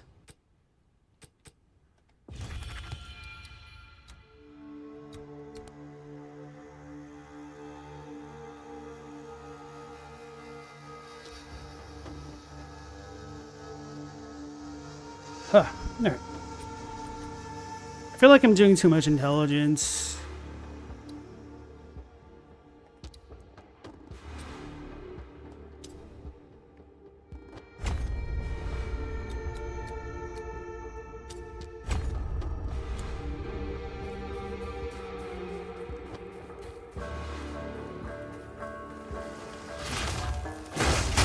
Oh, that reminded... I love it when that happens. It's just so satisfying. That reminds me I need to make like another bit of note for feedback, because I would like better indicators of what buffs I actually have on my character. Can I even see what that is right now? Press Ice Bite. Your attacks have added cold damage. Okay. Because it's kind of hard to figure that stuff out all the time. Like, because of the last upgrade that I got from my passive tree, I should be being able to see how much time I should have left on having extra damage for consuming power charges from when I use my ability for my charged staff. But there's no indicator of that anywhere, which is a little bit frustrating because I don't know how long it lasts.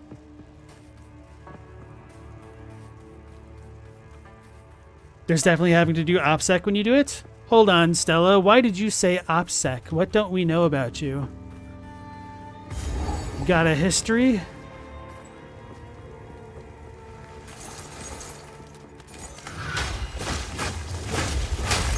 You done potentially outed yourself with your terminology usage there.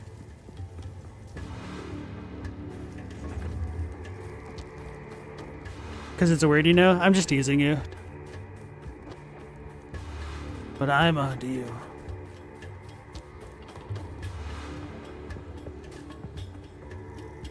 Yeah, Mao is definitely right that there's probably a large difference in the way that people view national identity compared to the U.S. versus like ethnicity as well. how great of a stereotype is it when an American insists that they're like German or Irish, and then they actually go to Germany or Ireland? Their faith in the wrong gods, and this place is a testament to their choice.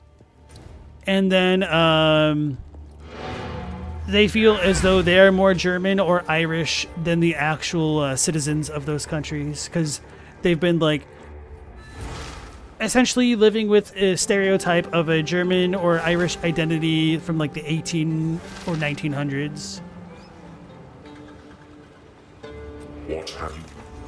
I think there's like a 4chan meme talking about that too, which I mean, frickin' 4chan. Ooh. I don't know if this is a good quiver or not. Maybe I'll keep it and like look it up later, because I understand like the bow stuff about the least in the games.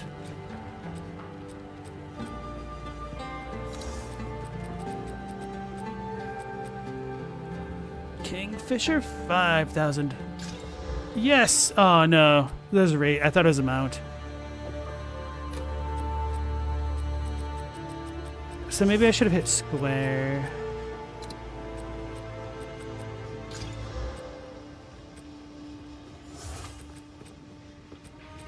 Okay, so that's what it means by repeat.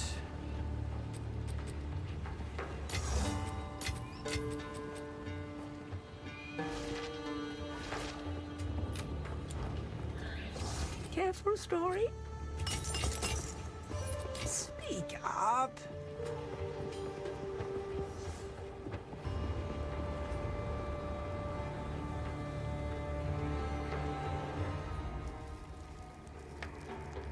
Did you know there's a dialect of German only spoken in Brazil?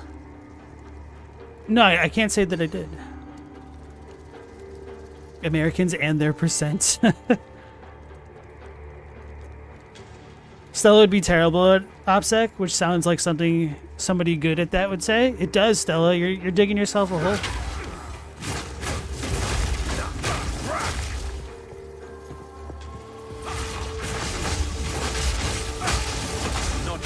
I was like, why am I not doing damage? It's because it's a rare.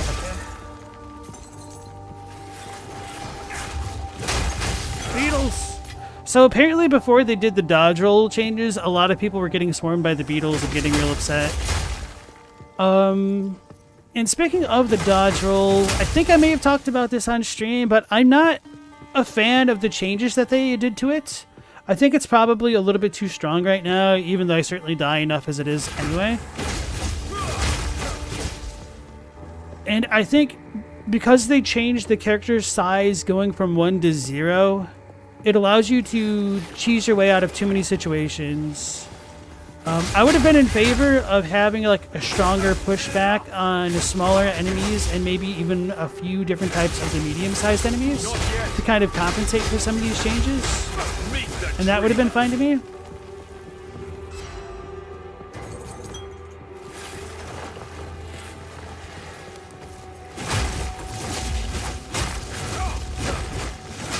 And for anybody who doesn't know what I'm talking about, I should probably set that up as well. So when the game first released, you were able to get swarmed by monsters a lot more easily. And what happens is you can't just walk through enemies in this game because they're like physical beings. So like I can't go through the snake like this. Like I'm stuck pressing down right now. And so if you ever got swarmed by like a bunch of tiny creatures, there's a real good chance that your character could get ripped to the Roni, because if they're all surrounding you, you can't really block behind you actively. You can't dodge roll away from them. And so it was just poor positioning or a sudden ambush which could catch you off guard, and it'd make players kind of upset when that would happen. But part of the reason why I did prefer that old dodge roll is because it did make me... Oh, he's dead. It made me had to think a bit more tactically about how I approach some encounters. And it just felt a little bit more realistic and immersive for as much of a pain as it was. But with that being said, I do think the first iteration might have been a little bit too oppressive, and they should have gone with pushing these small things more out of the way rather than just like setting your character size to 0. So that way, whenever there's any of the tiniest of cracks between the position of enemies, that you could roll through it. Because the way that it's implemented now, it's had some unfortunate side effects where you can roll out of attacks that you previously couldn't do that were meant to like cage the player in. So one of the graveyard bosses, Isinia, the spectral ghost lady, she would have that bone cage that would surround the character, and the way you were supposed to escape from it that the devs had intended was that you would actually have to attack the bone cage quickly enough to avoid the projectiles that she was about to lob into her little arena there. And now you can just completely roll through it and ignore the mechanics that the devs had originally intended, which is truly unfortunate.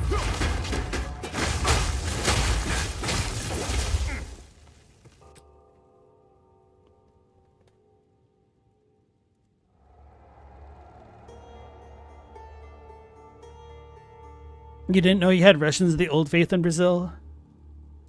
I mean, that happens pretty much wherever you have a large immigrant population move to. They bring their culture, and some tend to like stick with it because it's part of their like identities. And there's a lot of comfort and safety in like sticking with a group of people who have like similar backgrounds and whatnot. And so the U.S. is filled with that, depending on like the regions you go to. Like Chicago has a ton of Greek people, a ton of Chinese people, a ton of Mexicans, Polacks, Italians, depending on like which region you go to and whatnot. So they're not like all in like one spot, although I mean it is kind of a big old melting pot when you look at the greater metropolitan area. But like I took it for granted because I didn't know until I moved away from Chicago for a time that dirty Greek restaurants weren't just a thing everywhere where people would go to have like breakfast as a family on like the weekends. Now that doesn't mean that there aren't places like Denny's, but they're kind of different, and it's kind of hard to explain unless you're kind of familiar with it. So other things like I took so much food for granted just because I didn't know like it was really an ethnic thing, like gyros, pitas, a pierogi. So going into places that didn't have these things was a bit of a culture shock.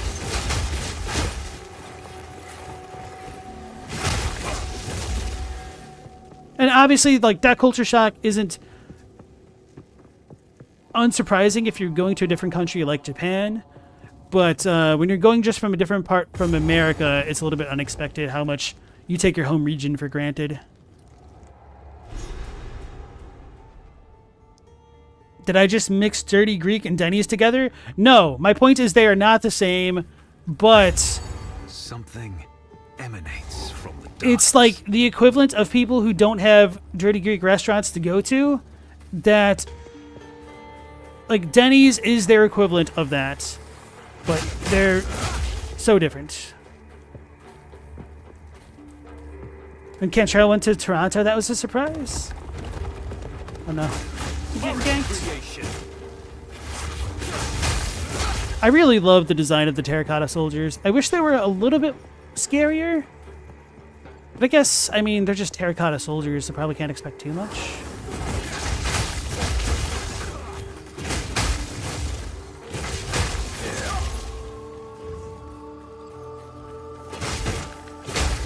Maybe if there's like another terracotta soldier which like blew a horn or whatever, which gave them all haste, that'd be cool. Maybe that's a map thing. I haven't seen any terracotta soldiers in maps, I don't think. I love this place, especially this spot right here. I'm excited. A trap.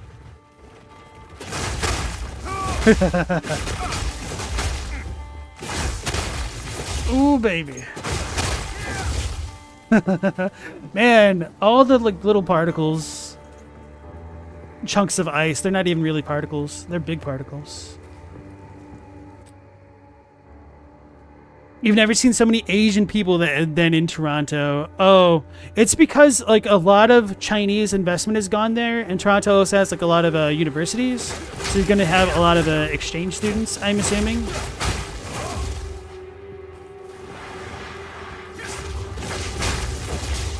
Like I'll be honest, because I grew up in such a multi-ethnic area, my literal first thoughts when I stepped onto my college campus were, damn. There are so many white people.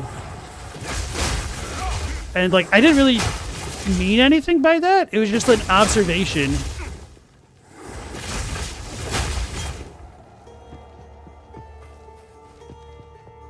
Where am I going? I guess this way. Oops.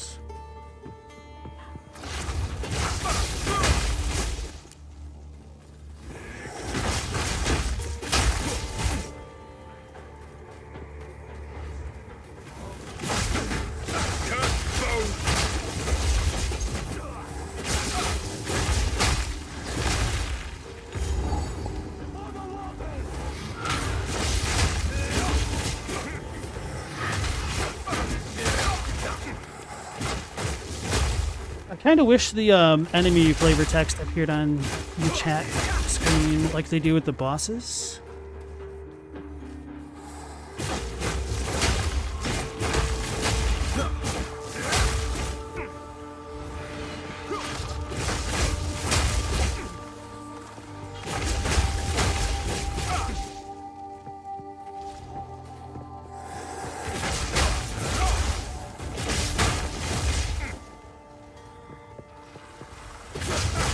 Now, what is a Pardo?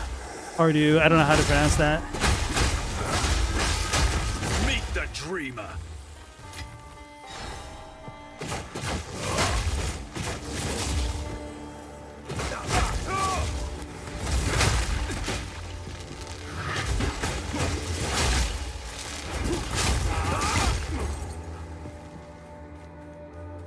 Is that a slang for mutt?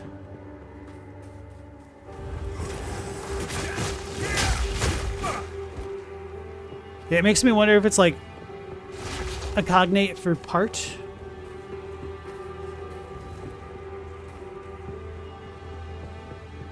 Or something along those lines. You left a child to die. I'll listen to this guy's dialogue because it's cool. He holds a new loyalty now. I was mortal then. I was weak. Then why did you never come look for me after your ascension? They told me you had died. I did die. After 30 years living among the Farad'n, it was a harsh life filled with pain. And I hated you every moment of it. Can you ever forgive my mistake? No! Save your breath for when my king arrives and lets the seed feast upon your flesh. My king nears. Frost!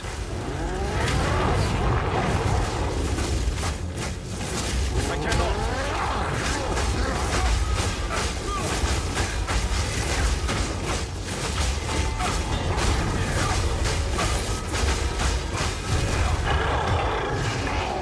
Got him. He didn't want me. Rough, buddy.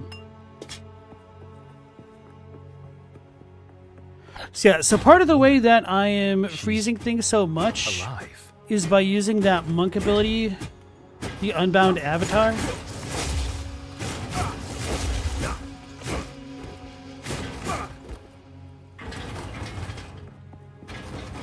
And that increases like my freeze buildup rate, I think.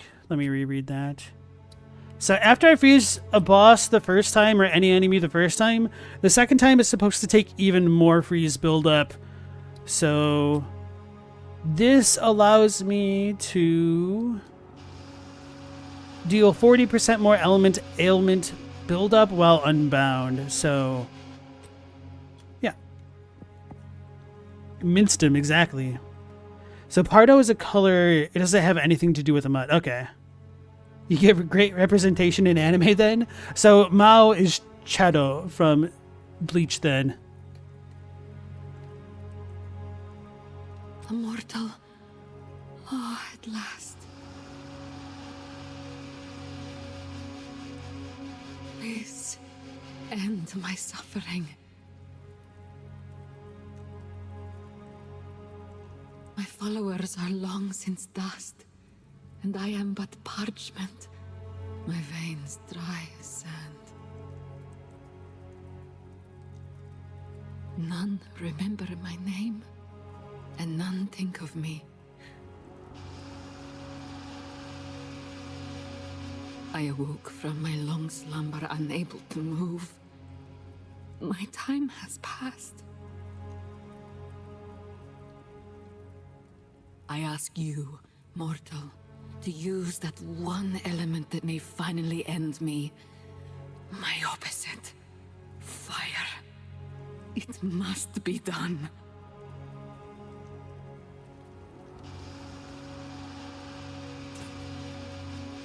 Okay, so she's done talking. At last. Death. Thank you.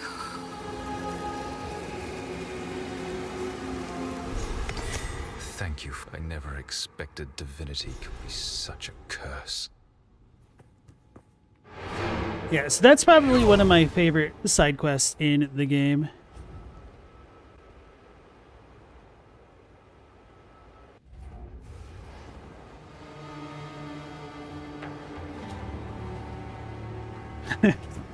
Jay Rizzle's happy that Australia is number 6 in terms of landmass size.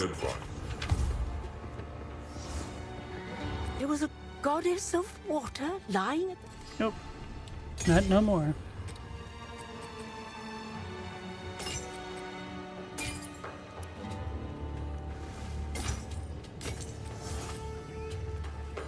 Ooh, maybe we'll get lucky.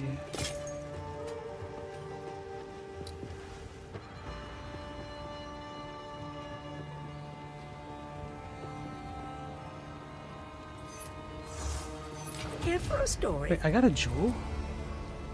Break 12% increased armor? Eh. It's probably good for some builds, but no, don't do that.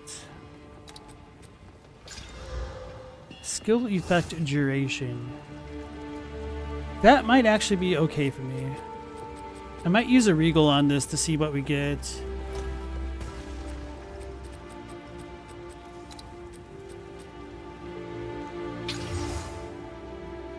Ah, minions. Dang it. Right, so what was the other jewel that I had? It's probably this one? I do have other jewels. I would need to like check them out. That's what I just put away.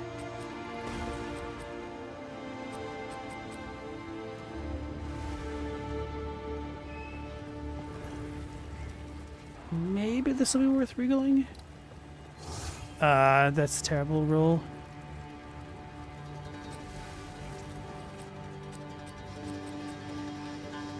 Here we go. Oh, right. This would be a good one to regal.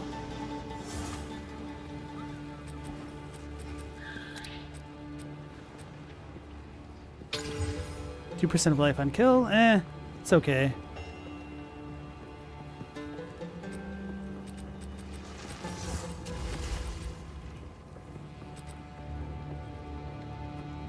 I think that's the only jewel on this page.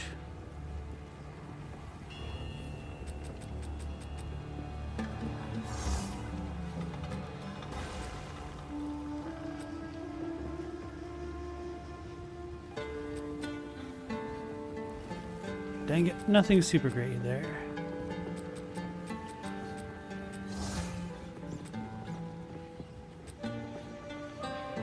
Yeah, so I'll need to get another jewel, which will be fine, because then I might be able to get something along the lines of what I just bought earlier tonight. Oh, global physical damage. I haven't identified this. I had a jewel. Flask effect duration. I don't know if that's good or not. Oh, this is my trials thing. This is why all this stuff's unidentified. It's tab 6. I'll need to remember that. Did I look at this stuff?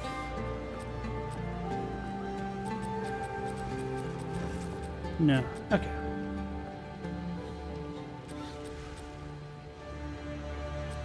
But I have so much random stuff in random places. I know why. So part of the reason why my inventory management is so damn bad is because the game keeps rearranging all of my stashes and even renaming them in between my online and offline play sessions. Which is very frustrating.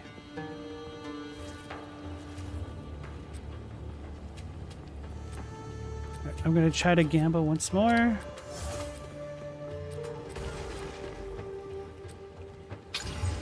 Life regeneration, right? Okay, I think that's a good one to have. I mean, it's not fantastic, but for the purposes that I'm going for right now, it'll suffice. It'll do.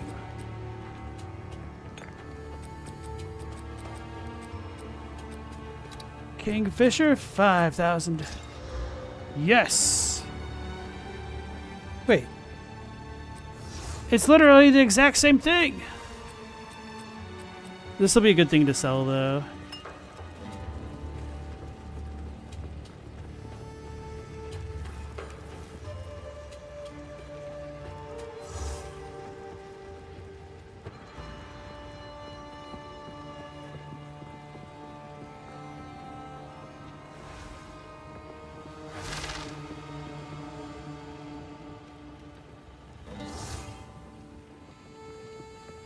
Okay, I was like trying to follow you guys' conversation, but I didn't see where it started.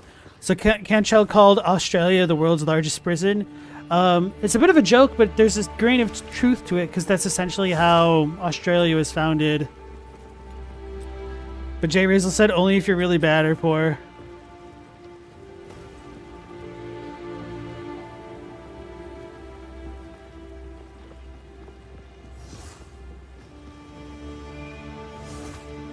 People don't seem to notice how crazy it is in Brazil. I think they do.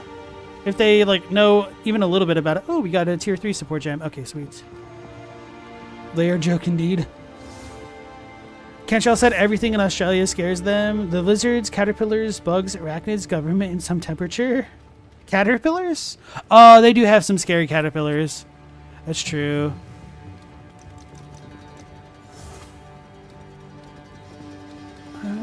Nothing's super great about that. I wish we had more support gems in general, because I feel like a lot of these options are a little bit disappointing.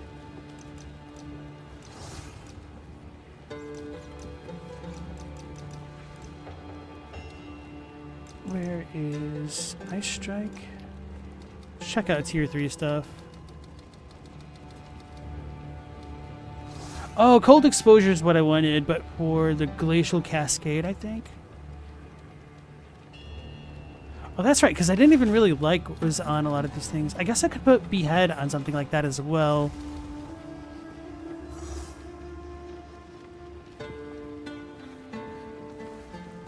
I could put this on my normal attack.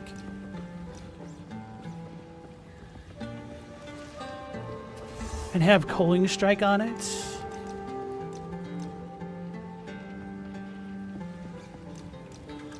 Anyway, Glacial Cascade. Let's go with the cold exposure. Still can't see what's on the bars. I thought they fixed that.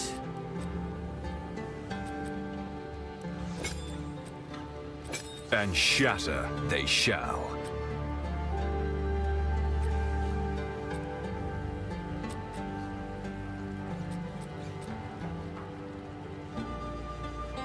what I want to put on? All right.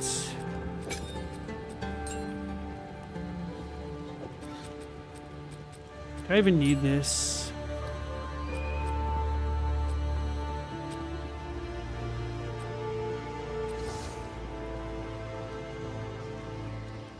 This needs to crit.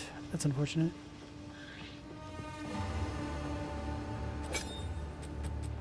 Put that on the Hand of Chayula. Don't I have the critical thing on this?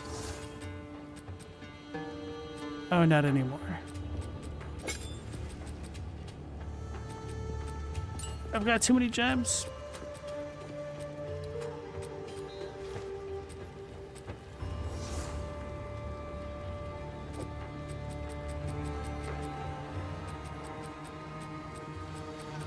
Concentrated effects going on.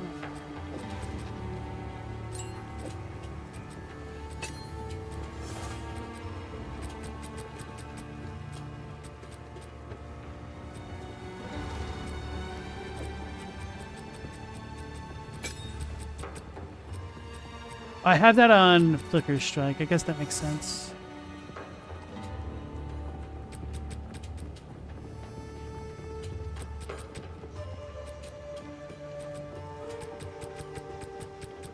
Nah, I'm gonna switch it back.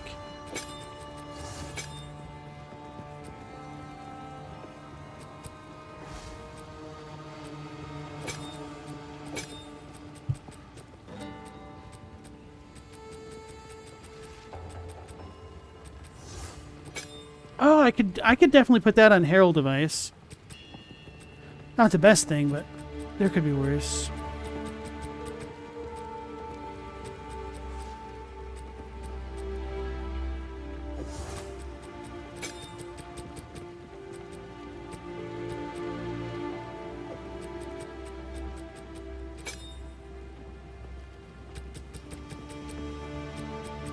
Does this even do area damage? Probably not. Kind of weird that I can even use it. Oh, that's the spirit thing? Falling Tempest Bell must be charged up by hitting enemies with your stuff.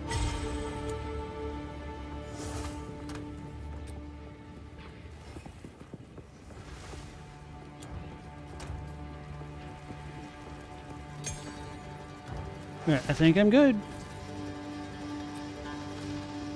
Time to go to the Bone Graveyard place, the Titan Graveyard.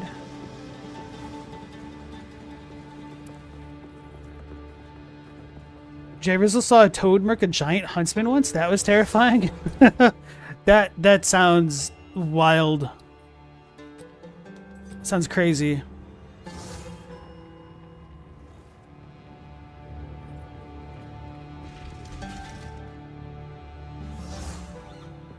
A girl stepped in a particularly nasty caterpillar and died in either 30 seconds or 30 minutes. I think there's something like that in Southeast Asia. I haven't heard about that in Australia, though, but you might be... I mean, it's probably the story you heard. I don't know enough about Australian wildlife other than, you know, a little bit of what I've seen from, like, Steve Irwin. No place for mortals.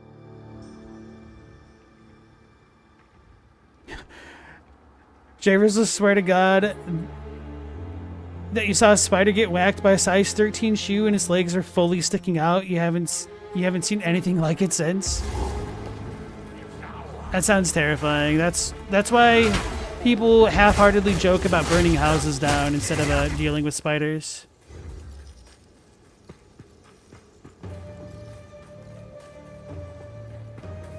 A 1-foot centipede? Oh, I've definitely seen centipedes like a foot long in Hawaii. Chill.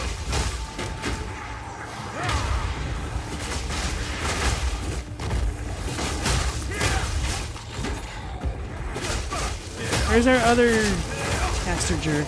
Oh, these are rare guys. Where is it? Okay, there he is.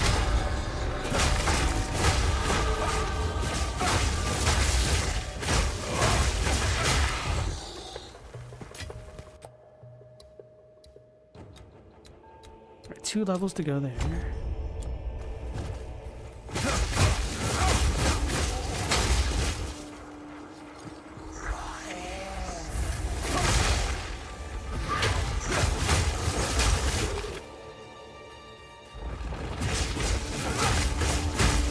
I do enjoy how boulders essentially become enemies. I know Ashes of Creation is going to do stuff like that as well. May as well put the thing in now.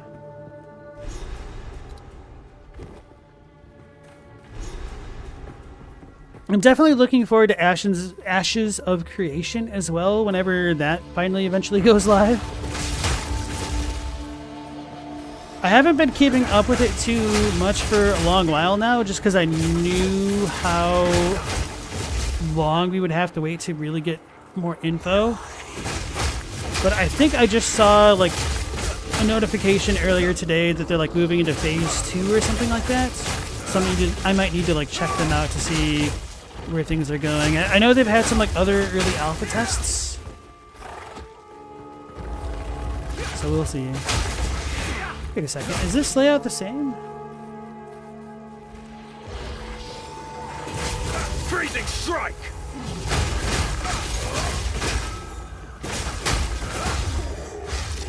Oops, didn't mean it.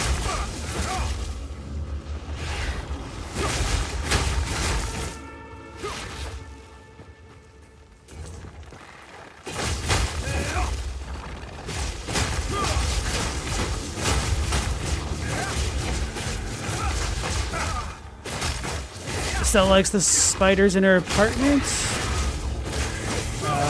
That's why there's no other bugs in it. Yeah, I tend to leave spiders alone if I can. Just because they kill other pests. Where is... Oh, he's over there. Back.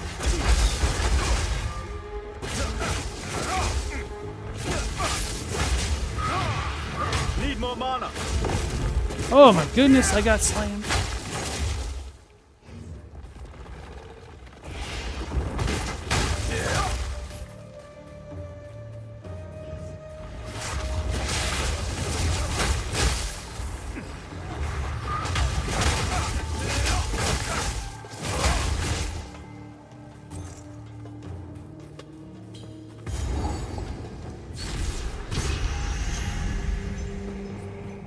What wonders I think I need to go down into the and right. horrors. We have checkpoints, I guess.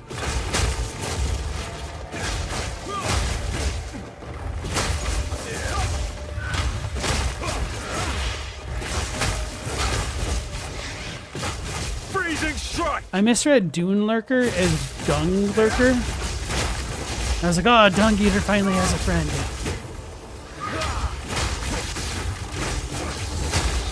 How loathsome. Sweet, another tier 3 support. Alright, so if I'm starting to get tier 3 supports, I might just eventually start busting out my private inventory of gems. I didn't want to like over-level the content worse than I have been with the staff. But if I'm finally at the point where I'm like allowed to get that kind of thing, I wouldn't really care so much about other things. Whoops.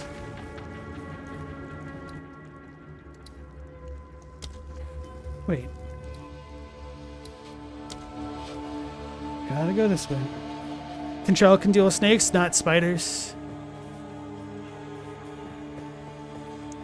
I need like a little bit of a mental preparation to deal with big ass spiders. Thankfully I have not really had to deal with them. I'm totally fine with scorpions though, apparently. Well, maybe not, I don't know.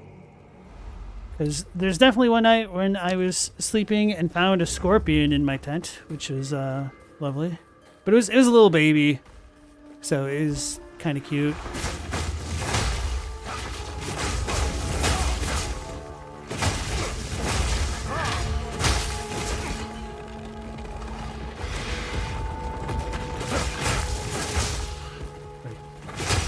Why have I not been?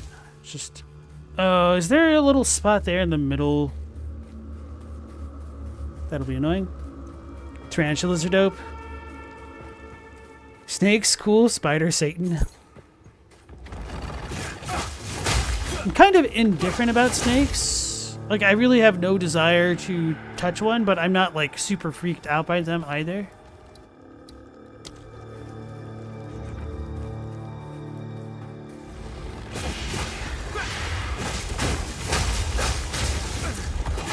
Bullet ants? Oh no, what are you guys talking about with the bullet ants? I'm trying to... the game. Yeah, I would not want to deal with bullet ants from the little bits that I've heard about them. Oh, this is their ammo. Meet the dreamer. Where have I not been?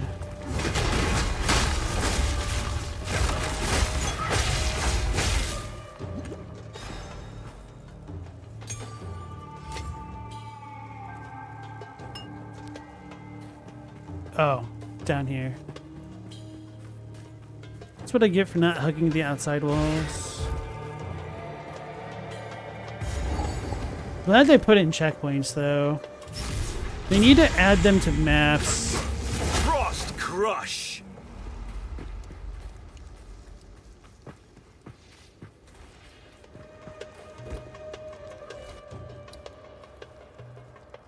So wait, did I ever get a medallion? No, I need to kill more things. It's in this area, isn't it? Or is it the next one? It might be the next one.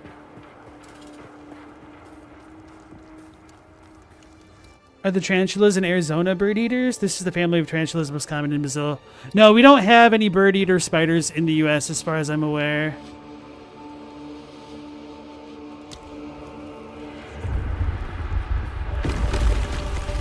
You love the International Big Spider Coalition in the chat right now? Oh, so speaking of big spiders, one thing that I learned, like not crazy recently, but I was surprisingly old when I was surprisingly older when I learned it.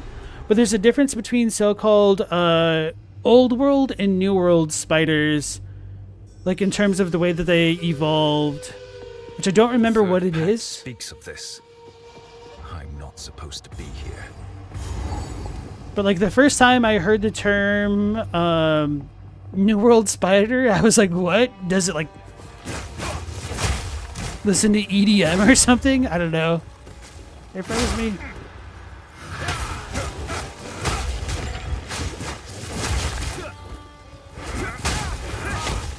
Oh, I need to use that more. Holy crap.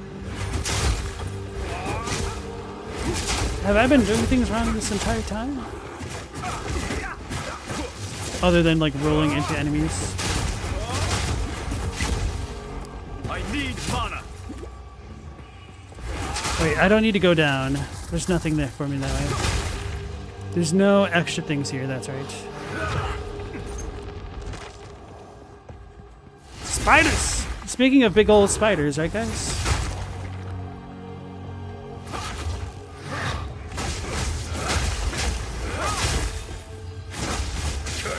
Where's the rare guy? Is that not him? Oh, it was the skeleton. Vanquished. I thought it was, like, it did look like there's a little bit of an extra effect on him, but it's kind of hard to tell. That is something that they should also make a little bit clearer. The visuals for rare and magic monsters, because they tend to be a bit more lethal than the basic white monsters.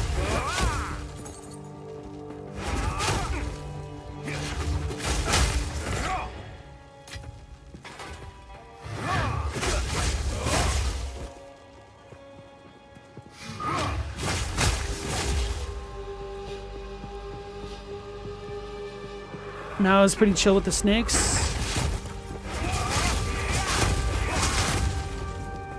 Now it just makes me want to quote Home Alone. Snakes, snakes, don't know no snakes.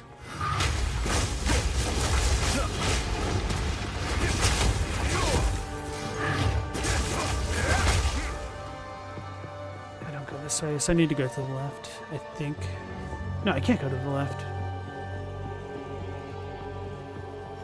Wasn't it like they were bigger because they had more access to oxygen or nitrogen? I don't know. I know that was definitely a thing at the dinosaurs. That back in the day, plants had access to more... Was it nitrogen? But there was more nitrogen in the air, and so they actually had more nutritious leaves. Wait, I think it was less oxygen. I don't know exactly how it works, but I'm pretty sure like having less oxygen maybe it made for essentially more nitrogen or something along those lines. And because of that, like dinosaurs didn't have to eat like as many like leaves and whatnot to be gigantic. I'm gonna die. I'm gonna die. More frozen. Hello, girl. So, yeah, the dinosaurs didn't have to eat as many leaves to get the same amount of nutritional content as, like, rhinoceri would need to eat. Well, I'm not trying to say that they eat the same volume of leaves as, like, a rhino does, but, like, they didn't have to eat as much to get as many nutrients. There we go. I don't know why that was so hard to say. Maybe because I was distracted. That's what it is. Stella says old worlds don't have the hairs, and those are the ones that have venomous species. Now it says there's a lot of difference between New World and Old World fauna. Not only spiders, birds, and monkeys as well. Interesting. New World spiders are generally more chill, but they'll kick hairs at you if you annoy them. That's what it was. Yeah.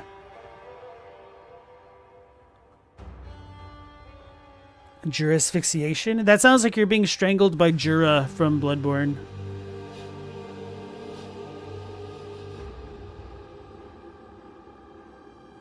Carboniferous period is when all the huge bugs existed. What a terrible time to try to time travel backward.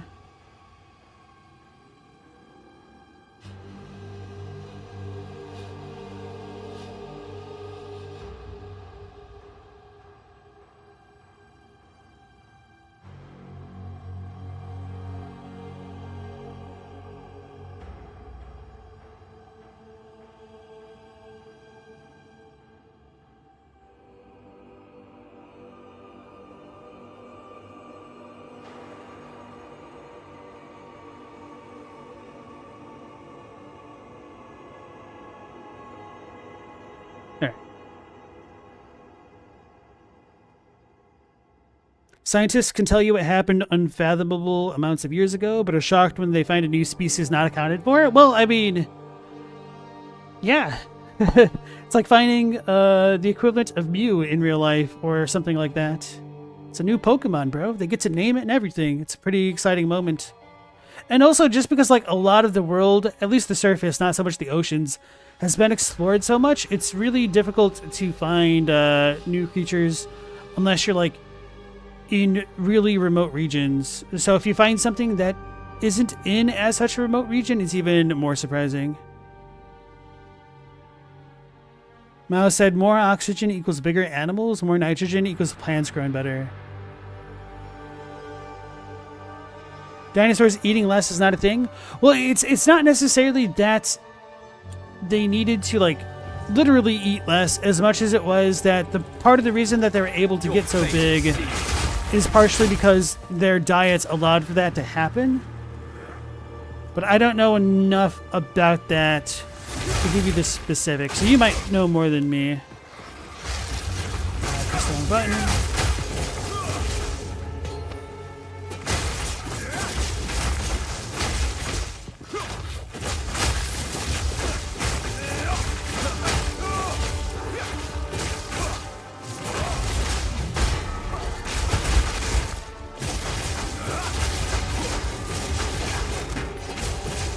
That was wonky. He had no visuals for that. He's still hitting me.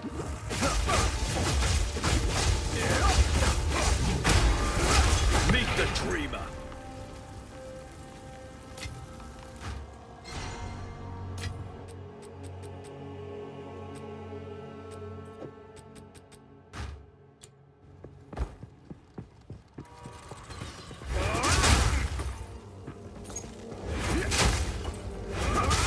I think you guys are right in that more oxygen might allow for more growth, but there's something about having less oxygen or something which is a little bit surprising actually allowed, like, it required the plants to be more efficient in their generation of energy. because they had to adapt to that environment.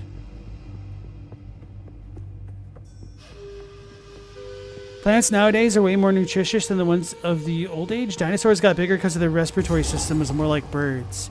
Interesting. Okay. I'll need to like look into this more then. By the dreamer. I'm gonna freeze the sword. It did nothing. No, I know that.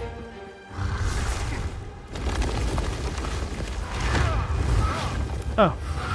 That move can like one-shot you. Pretty bad. Death knell. I don't know why I was surprised that worked.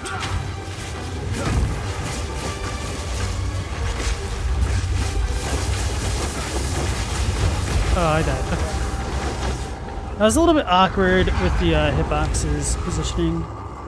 I mean, it's obviously my fault for like face tanking everything. Oh, that's bad because now I'm not going to have my supercharged unbound avatar mode. By the dreamer. Do I get hit if I'm right next time?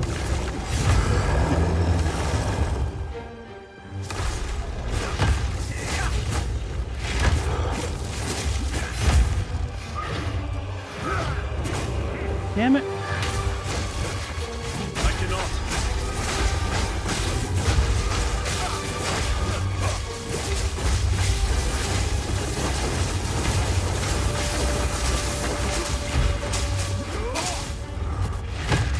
Oh, well, that almost got me. I'm unable.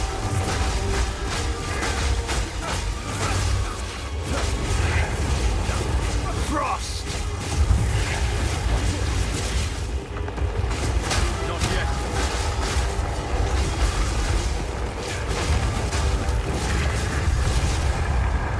The servant of There the we go. dreamer has dared and succeeded.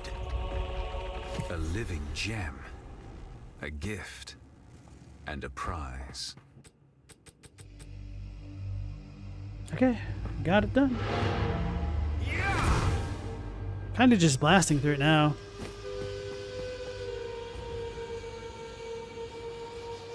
It's one of the hypotheses why they got that big. They're not actually sure. Okay. Larger animals means more carbon, so the plants would grow larger as well.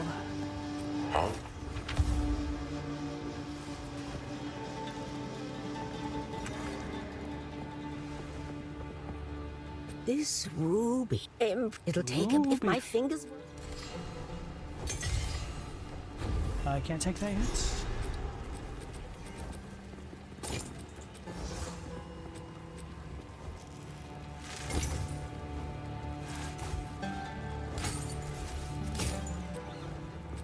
Wait, really? Other quality. Let me not do any of that yet.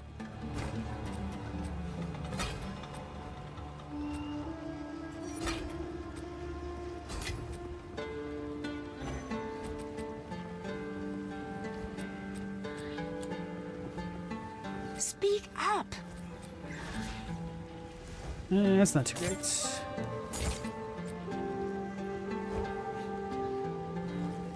That's pretty good.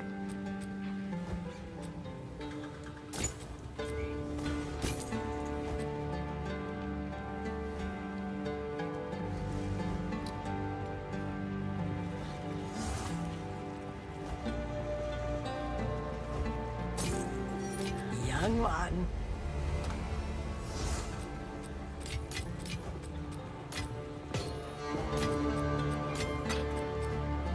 I didn't notice that.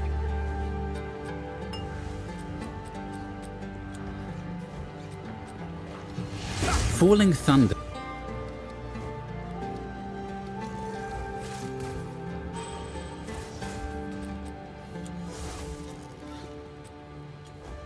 What? I will tell your tale. Alright. One more support gem thing to deal with.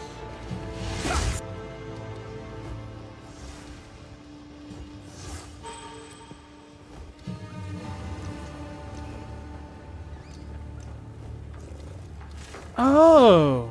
So this will just level this up.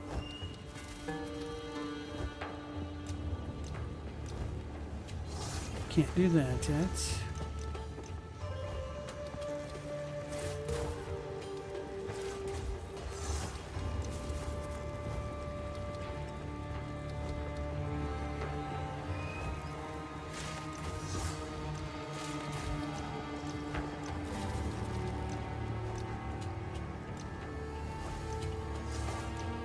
let's just do the Unbound Avatar thing.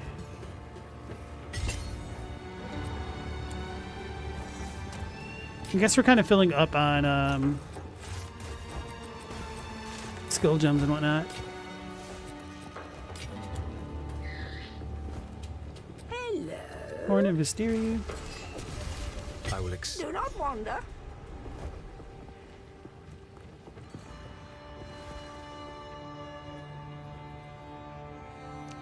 Stella saw a fossil of the huge dragonflies when he went to the New York Museum of Natural History, and knowing they're big, and knowing they're big, and then seeing it, yeah.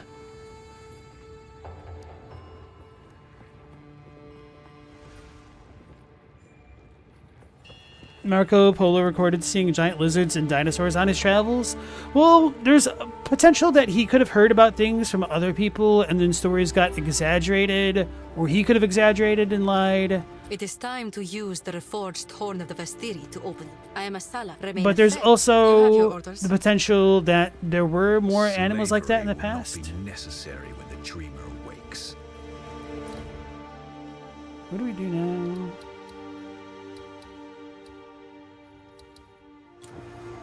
I feel like I've screwed this part of the quest up a lot. Oh, I think I need to talk to her. If you are trapped, I will. Nope. Take care. Maybe Risu? Quickly, I am of the with this madness. Farewell.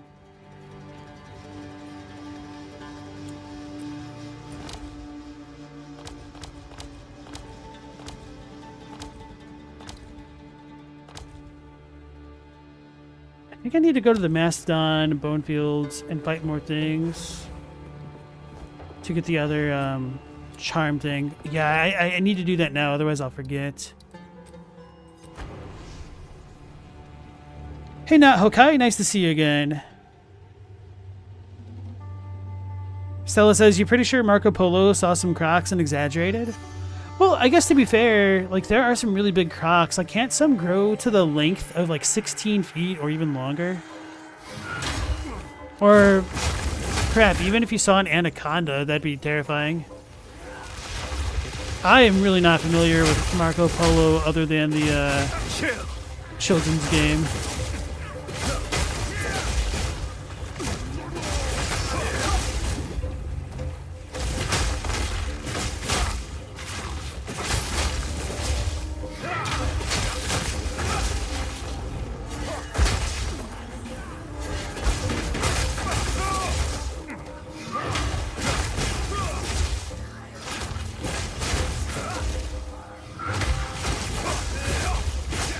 Hit by a comet.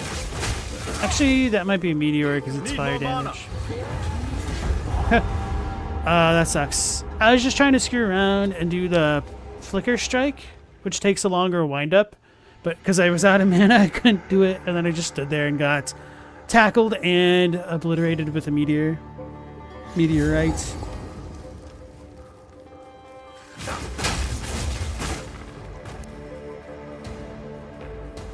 You think it's odd that people jump to someone's lying or complaining because they mentioned something that contradicts what's commonly accepted? Science would be dead if we thought like that.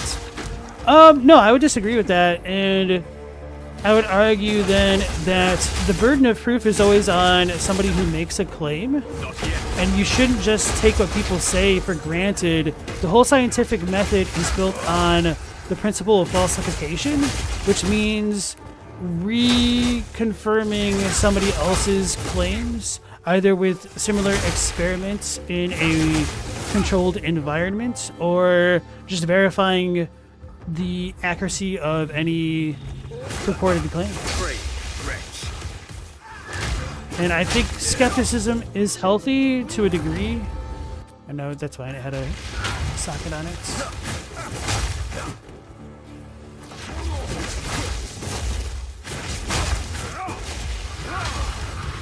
But I mean, there's also, I mean, I don't know enough about Marco Polo to tell if he was like an honest dude, which is why I said I don't know enough about him. But there's enough like hoaxes that went along in, I don't want to say like days of antiquity, but in previous eras that you also need to consider like the economic reasons for some of people's claims. Because people lied for like notoriety, for clout, for like essentially business reasons. That must be my chilled ground. That's kind of wild.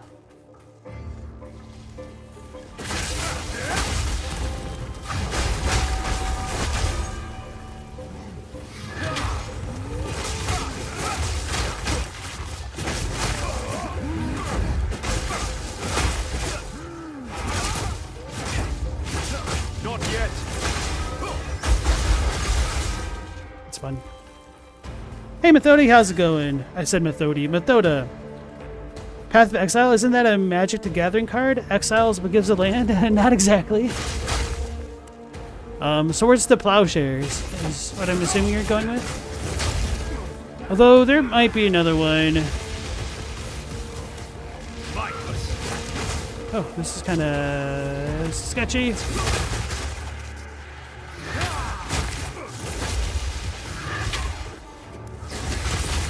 So swords to plowshares, like sacrifice, well, exiles target creature, and their controller gains power, or gains life according to that creature's power, if I'm remembering correctly. I honestly didn't use that card too much, just because, I mean, it's really good, but it also feels like a little bit too cheap. It definitely has a place in a variety of decks, don't get me wrong there.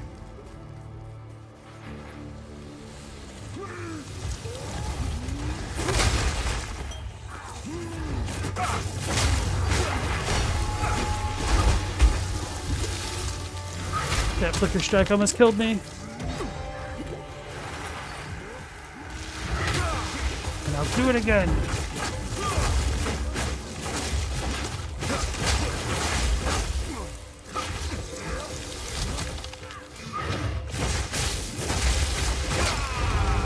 I must have gotten like hit in the face. I should have gotten rid of the caster as well. Rough.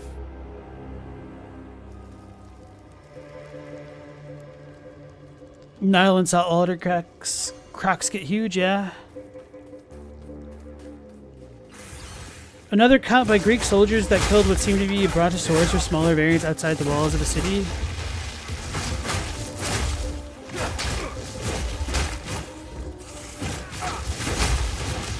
Kenchel is very skeptical, which is why you question the current dogma of current science, but you're not into random accounts either. I mean, I think it just partially depends on what you're calling like the dogma of current science. Because there are definitely... Oh, I leveled up.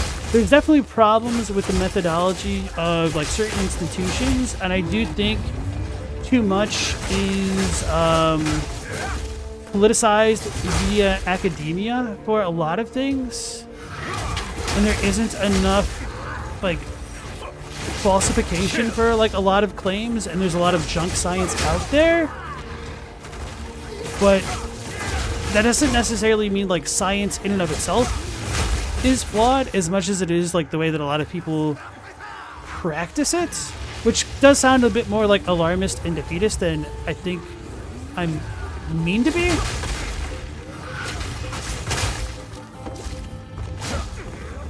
Because politics are pretty much in everything, and the people that get funding have to play the game, and that's just kind of how it is in anything, really.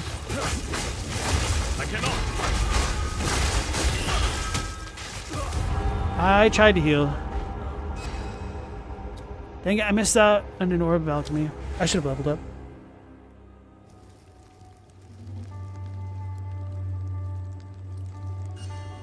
How dare me as a content creator? I need to have a controversial opinion on absolutely every topic.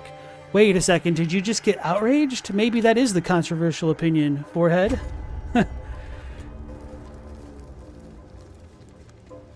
Mao said, the thing is that people lie, especially for fame, even more explorers, because there's no way to ever compare their claims.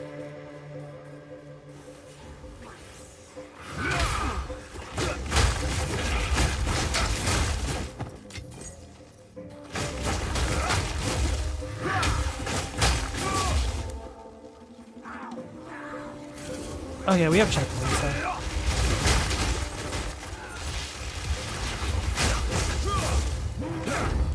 I'm like trying to read chat more because I don't really care what's on screen right now because I'm just waiting for a random drop, which feels pretty bad. And I'm forgetting to buff my weapon with electricity, which allows me to freeze things faster. Which is kind of a funny statement, but it's true. Okay, so it's definitely those dudes which do the lethal lightning. What is my lightning resist? Probably terrible. -7. Yeah. I mean, I don't really have great gear.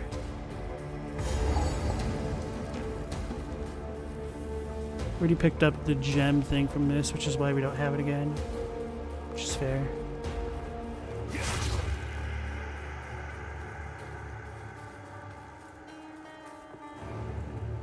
So I might not read all of your guys' comments out loud because it'll like take more time, but I'm trying to catch up silently where I can.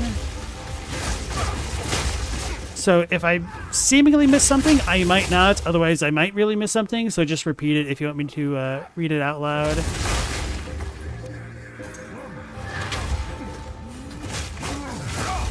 Oh, I need to do this.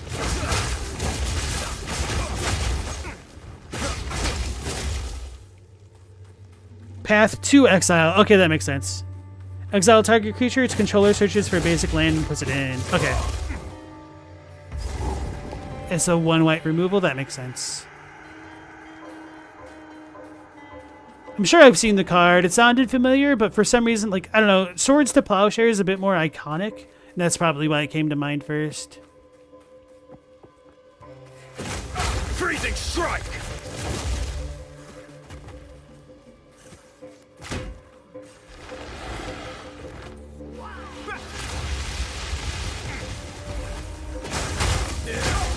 Yeah, so, like, the issue with what Kentrell is saying about, like, science, like, the Catholic Church, like, I don't entirely disagree. There can be people to do, like, independent research, but funding is key, and what are you going to do when there's, like, not enough governmental grants to facilitate funding without, or to facilitate research without like corporate purse strings attached. But it's just kind of all a mess.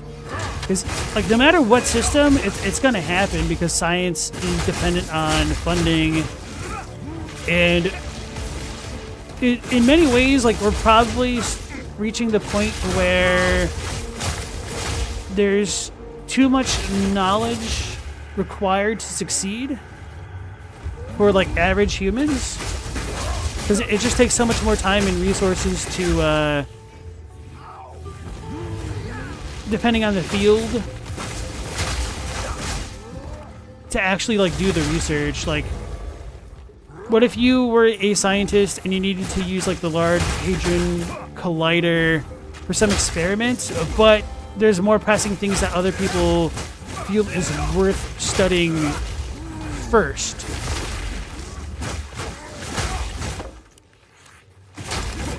Because it's not like you can just go to your local LHC down the street and smash some particles together. So I think there just needs to be a lot more funding for STEM in general from like a governmental standpoint. And I'm not even saying that as like from like one country to another. I think like across the globe. But then you also run the risk of like having nationalized agendas in science. So like it doesn't matter. You either be holding to profits or like political ideology, like literal political ideology, not like interofficial politics, like office type politics. I wasn't aiming at that guy. Frost. We're definitely a lot better at math, true.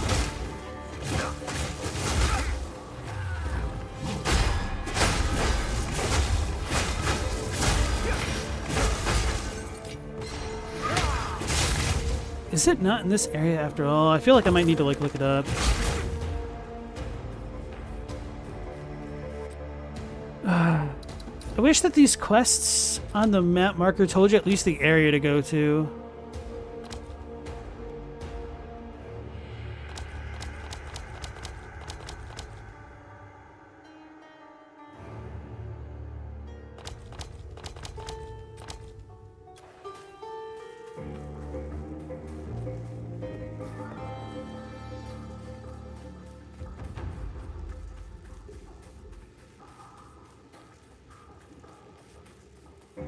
Brave New World, oh, so 1984 and Brave New World had elements of like dumbing language down. 1984 was a little bit more overt with that. Brave New World had like institutionalized classism from a genetic level. So it can't be this area. It's got to be the next one then. Because I got the emblem that was in Keth. I think I might have like ignored most things here though.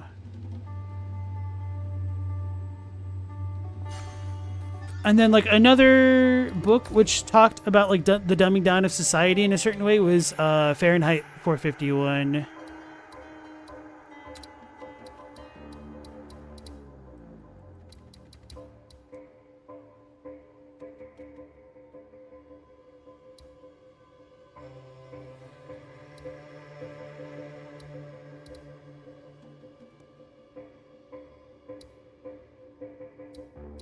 I don't know.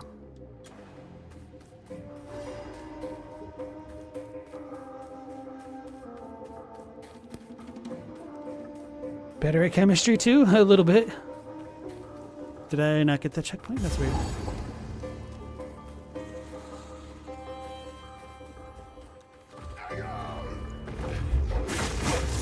Mao disagrees with Cantrell just because there isn't really a consensus in science because everybody's fighting about everything. Ooh, baby. Alms for the monastery. No, I'm not giving those up. Those aren't alms, bro. Those are going in the monastery's coffers, aka your stash.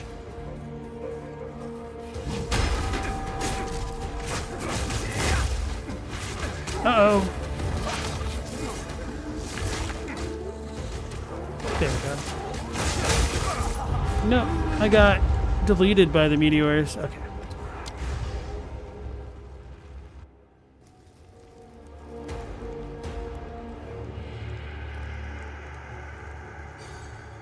I wouldn't just necessarily agree that morality is sliding faster, because that's just kind of been a thing that people have been complaining about ever since people were around.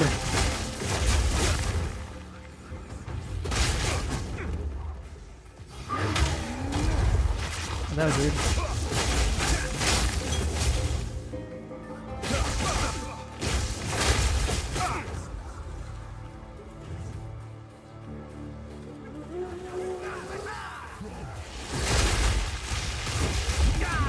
I tried healing, but I guess was not actually instant that time.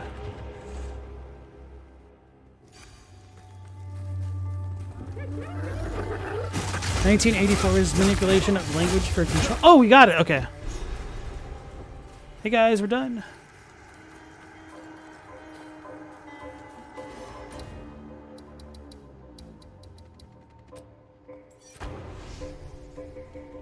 "1984's manipulation of language for control, not that it was being dumbed down." Well, you're not wrong, but the way that it was presented was that language was dumbed down. So you're definitely not wrong there, but when you have things like terms like doublethink or doublespeak, it kind of presents a certain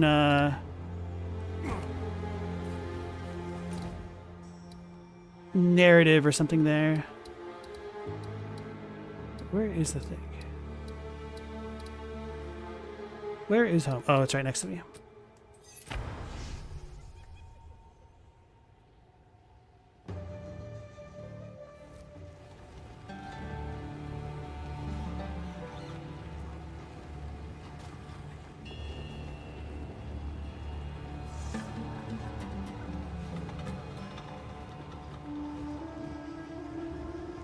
When people know more, our opinion of ourselves increases. There's less reason for moral reasoning of rational truth is a lens to view through everything. I'm assuming you're saying you probably got cut off because of the limits.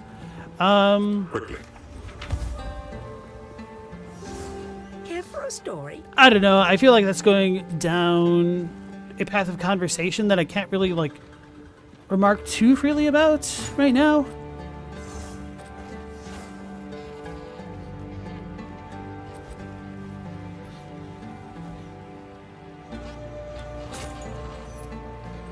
Speak up.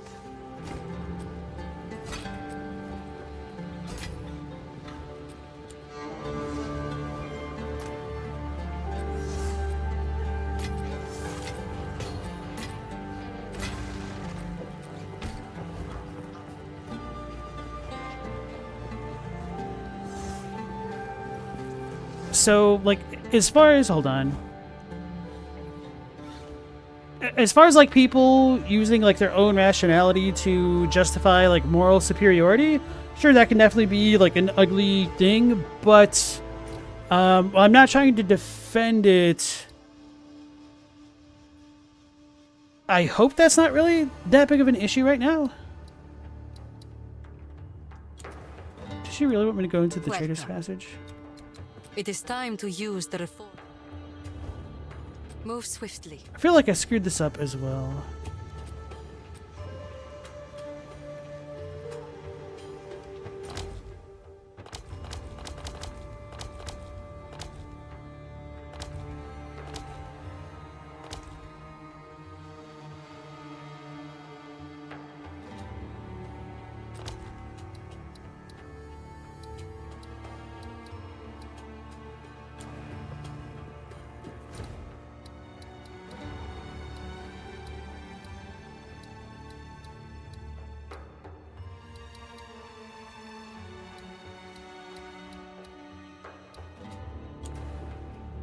I think it does want me to go here. Okay.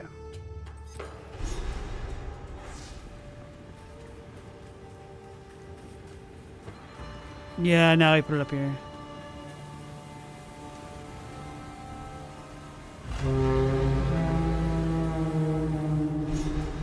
I remember this confusing me the last time on stream. I am hesitant to allow. I was totally fine the first playthrough, probably because I was actually paying like way more attention to what the place NPCs are saying.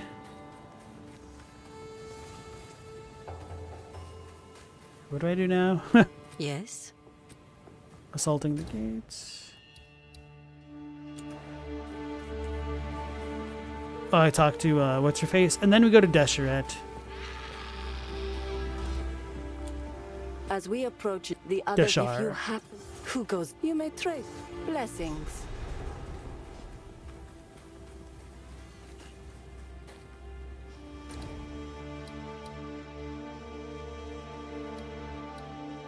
Wait, where is it? Oh, there it is.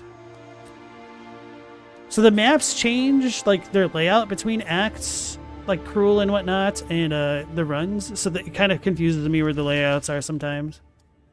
Because I'll be looking in a place where I think it should be, based off of, like, previous playthroughs, but it's not there anymore.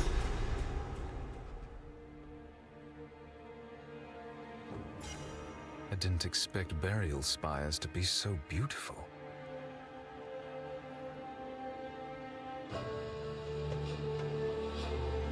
Notice says completely unrelated, but what is this game? Who are we? What are we doing? This is an RPG roguelike loot simulator. So this is an action role-playing game.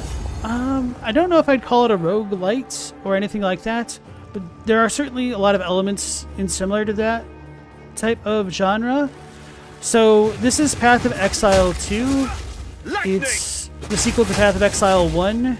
It takes 20 years after the events of the first game. And what is going on essentially is that one of like the ancient evils of the world is kind of being revived by people who are bad, and we're trying to stop them from reviving this ancient evil called the Beast. And so we're trying to catch up to them and stop their plans from like feeding the seed of the Beast from getting bigger and bigger just before it can like truly wreak havoc on the world. And we are in Act 2, essentially, but we've already gone through the campaign once. And because this game is in early access, after you beat the first 3 acts, they have you do them over again, so that way you could be at an appropriate level for going into the end game that they kind of cobbled together, the mapping system. And basically the beast is kind of like Audrey 2 from Little Shop of Horrors, where it's like a little seedling that needs to be fed bodies and bones and whatnot to keep growing. And it's essentially like Abaddon or Audrey 2, like having an insatiable hunger that will threaten to consume the world if left to its own devices. So we don't want that to happen, and so we're trying to track down the bad guys and prevent them from unleashing the beast on the world. And so in this part of the story, we're chasing the Countess, who was, dang it, along with the Duke in the first act. Okay, that was unfortunate. I knew there was a good potential that I could get murked by them because I ran out of my buff right then.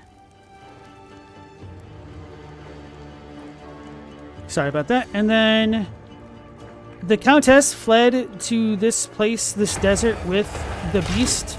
Oh no, not the mana siphon ring. Is that an invulnerability aura? That sucks. Not yet. Did I do it? Oh, we got it.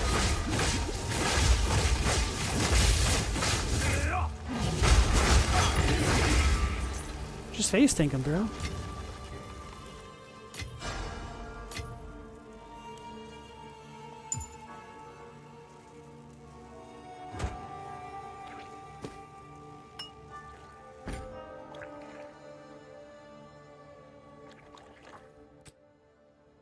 And so, in order to find that lady, the Countess, who has the thing, the beast with her, we've been kind of allayed by this undead king that she kind of revived, who's not actually a king, but he like wants to make himself a king. Was mistreated by like the ancestors of the people of this land, and he has like a real bone to pick with them because he's undead. And he created a Darude sandstorm to block our path, so we just broke the sandstorm and we're chasing him into this city of the dead that they're feeding like all the bones and bodies of to the beast. So that's like the quickest rundown of the story that I can give you for right now.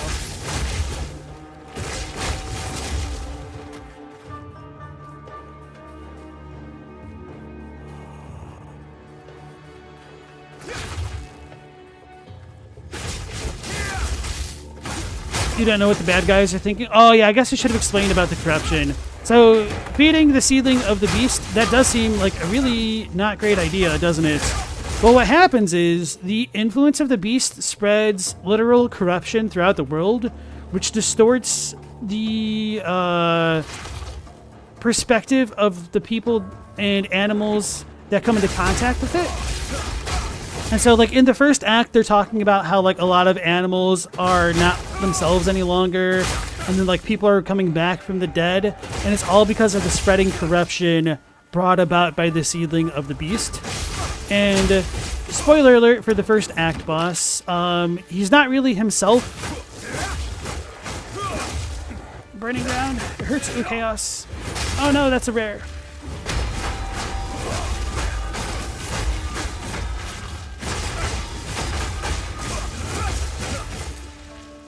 Okay, we picked it up. Not yet. The dude is tanky.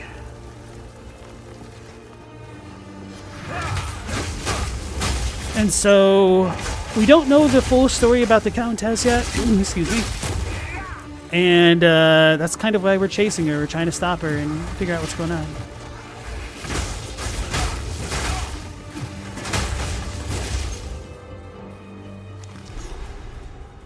But, of course, she doesn't just be like, hey guys, I'm doing this for a reason yet.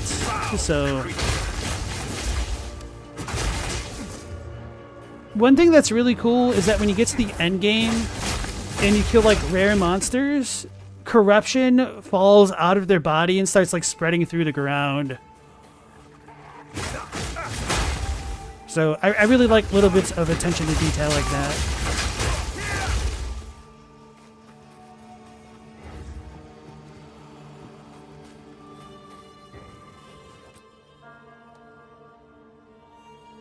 Let me go ahead and hydrate, and I'll be reading you guys.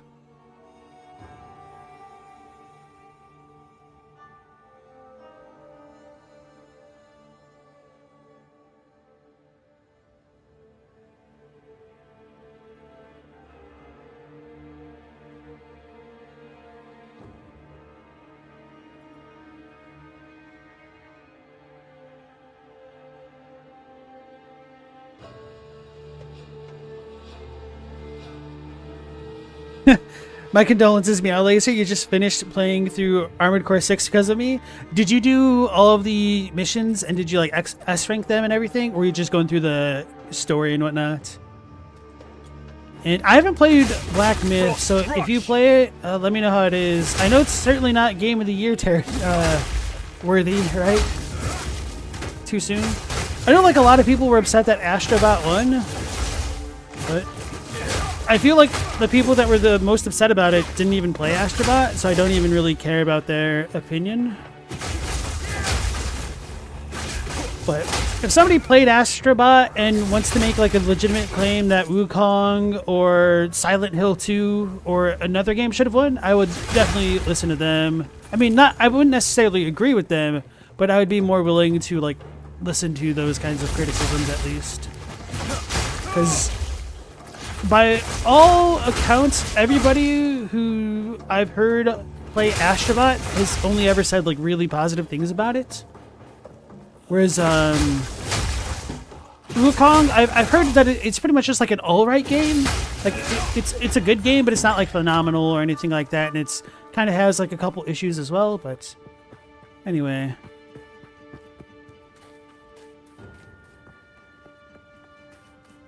Methoda, you think you saw the corruption fall out a bit earlier? Is our protagonist immune to it somehow? I don't know. That's a good question. Are we unknowingly carving our way through civilians because of the rot ate our brain? Well, we don't actually know that because the story isn't finished because it's early access. So I think they said they wanted to have like 6 or... It was either 6 or 10 full campaign acts. And the early access only has 3 right now. And they kind of end on a really good cliffhanger after the 3rd act. And I'm really excited to see what's going to come in the acts which follow. Because honestly, like, the campaign is really good. There are some, like, hiccups in terms of, like, the way that loot drops, I think, in, like, crafting for players who are playing entirely on their own, which is not ideal. Particularly since they don't really have an auction house to better facilitate trade between players. I think that's a really big flaw. Oh, that's the way I need to go.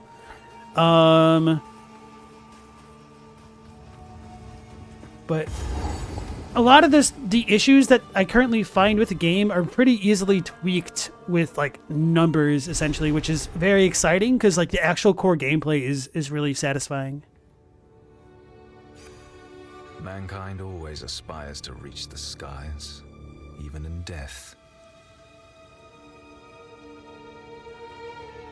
Wukong is an original game too, though, right? It depends on what you mean by original. Like, it's a developer's first game, so like it's yes in a way, but it's a really well-known myth in China. Of the Monkey King, essentially.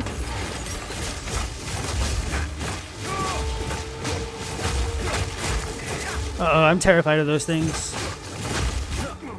So, I did a trial of Sekima yesterday or 2 days ago, and I finally got hit by one of those urn attacks, because I didn't really care that much, because I knew I would be restoring my honor at the end of that floor anyway. And I had, like, pretty much max elemental resistances, so I really wasn't taking much damage anyway.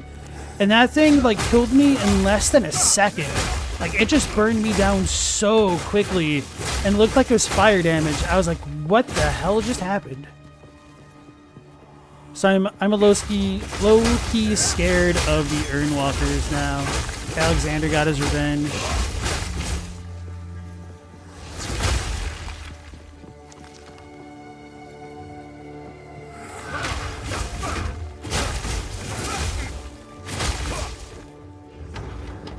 Dang it. Based on a true story? The story is true, or it's truly a story. I wouldn't necessarily say it's a true story, but yeah, it's based on Journey to the West. I don't know what they call it in China. There's probably like a bunch of names for it because it's like a collection of stories. But that is definitely the most common English name for those stories. Journey to the West of like Sun Wukong. Like Dragon Ball is loosely based off of it. So it's just like a huge cultural element for China and like East Asia, really.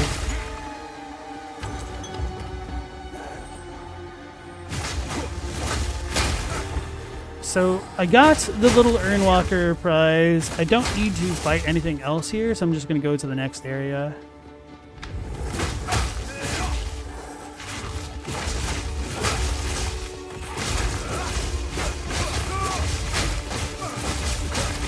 As I continue to fight things. Oh, they don't release the scary bees. Okay. Maybe I don't need to be scared of those Urnwalkers after all.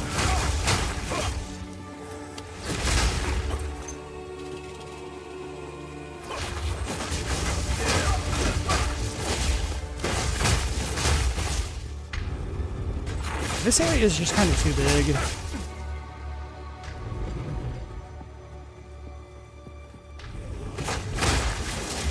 Still going. It's like the Energizer Bunny. Here we go.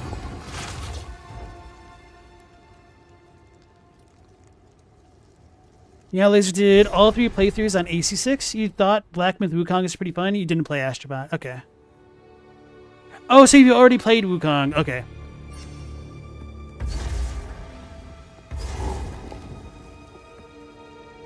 Yeah, I'm not going to attempt to pronounce the Chinese. I have no idea how it works other than there's tones, and that's kind of inflected in the diacritics. But, Frost Crush! I know just enough Chinese to say I am fart. And that's the extent of my Chinese.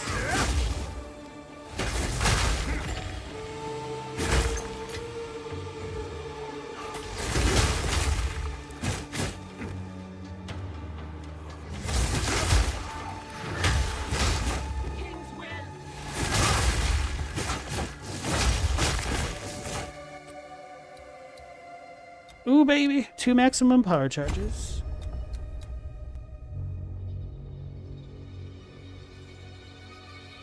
Sun Wukong's the base for the hero's journey and power fantasy protagonist. He literally has written his own trope. Oh, that's true. Naruto is also based on Sun Wukong. The clones and some other lore things because Naruto takes a lot from Buddhism. True story. There's a movie based on it made by the Kung Fu Hustle guy, and it's great. I think it's just called Journey to the West. I did really, really like that movie, and I don't think it actually had a proper sequel, which is quite disappointing. Now, it took some liberties from the original stories, but I mean, at this point, what doesn't take liberties with the Wukong story?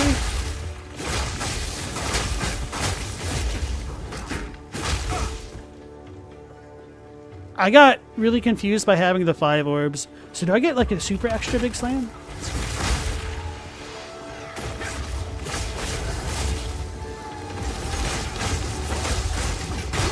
Oh, I was like trying to like look at my meter to try to like flicker strike, because I'm curious what 5 power orb flicker strikes look like.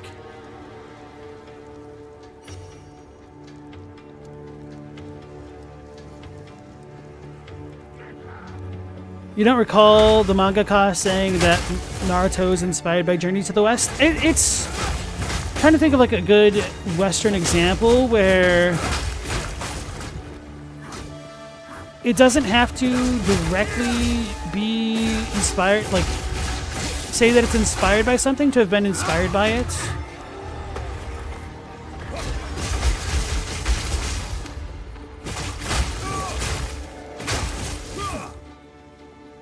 And so it's not like a one-to-one inspiration, but there are elements of Sun Wukong in Naruto. That's cool.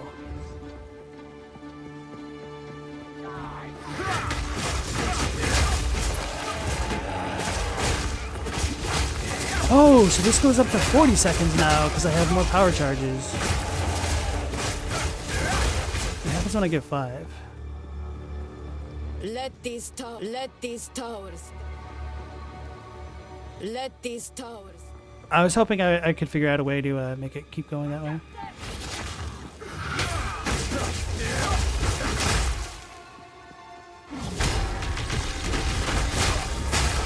Oh my goodness! That was like the Count Geonor crap. 4.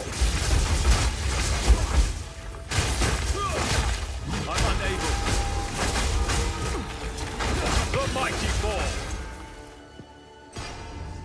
That was one heck of Fate an is on essence reward. Got another exalted orb and okay. My side.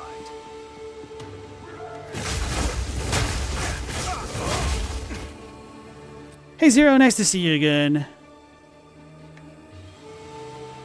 As soon as the giant Buddha had come down to smack Sun Wukong, it immediately became one of the greatest movies you've ever seen. I mean, that's based off of like the stories, but I'm sure we all know that at this point.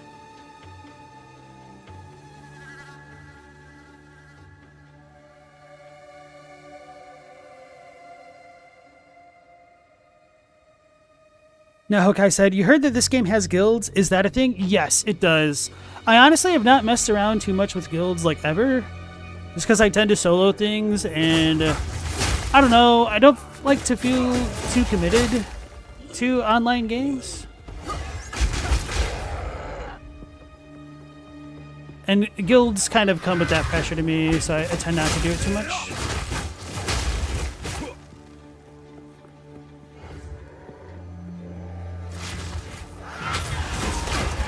Uh-oh. Uh-oh. There's no checkpoints here.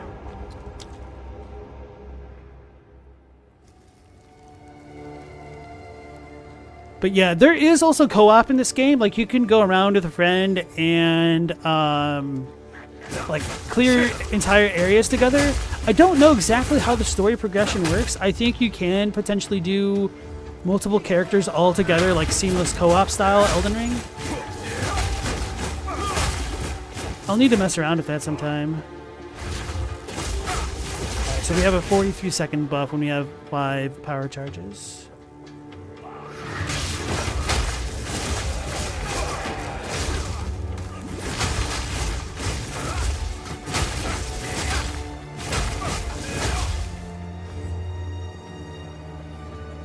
Oh.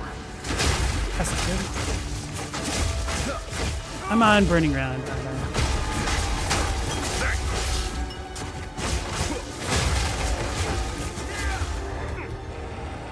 Let's do this.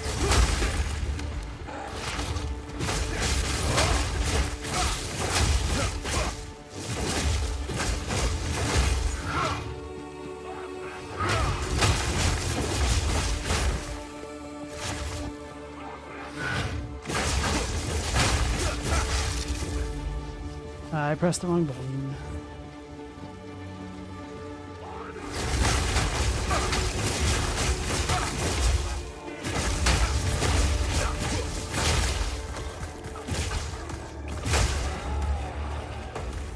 Wait, what even is my LB anymore?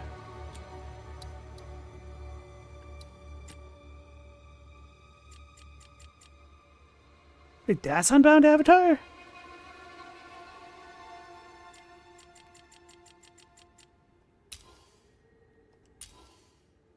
Did it put it there?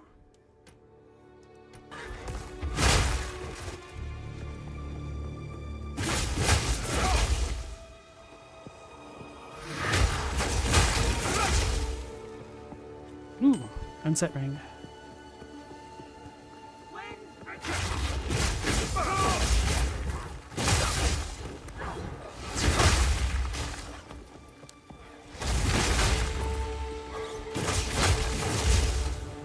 Their hideouts and pets, you guess that's like endgame stuff. Yes. Oh, I forgot to show you guys my hideout.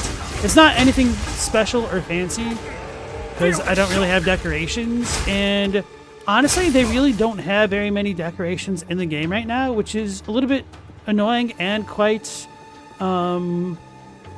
pleasantly surprising because it shows that the devs were more focused on like getting gameplay done than like the microtransaction-y type bull crap.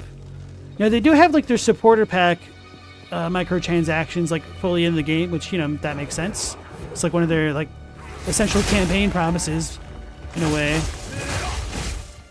But yeah, this is gonna hurt.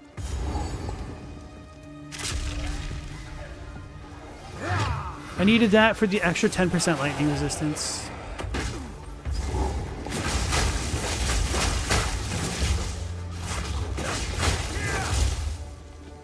Hopefully they don't follow me into the boss room. You are relentless, but that makes you predictable. The time of the Faradin is nigh.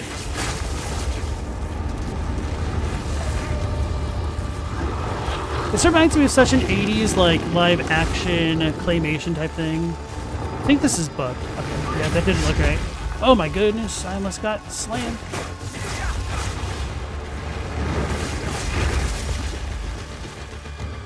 Oh, I'm already charged up. Okay.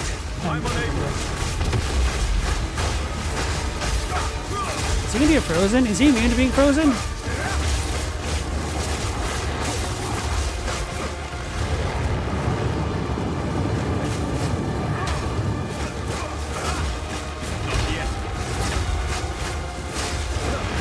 I think he's immune to being frozen, guys. That's my go-to move. What do I do?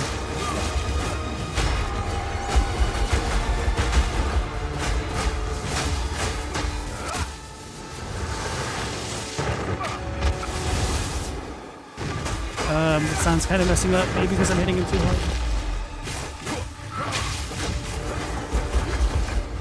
I cannot. Oh, okay. Oh, there we go. Is it the beast that empowers such horrors? This must end. Yeah, so that's kind of the question that the monk just asked. Did this thing exist because of the beast? So now that we've kind of cleared this area out of corruption, we'll go back to town and see where our next clue leads us. Because we were chasing Jaman Ra, the undead king here, and he, at the beginning of that boss fight, revived that boss to face us. This looks sick? Yeah, so because I'm in Cruel Acts and I've got my build online, we can kind of dumpster a lot more bosses than we could the first time around. So they're not quite as impressive the second time, mostly. Unless your build isn't the best at dealing with things like that. It's unfortunate.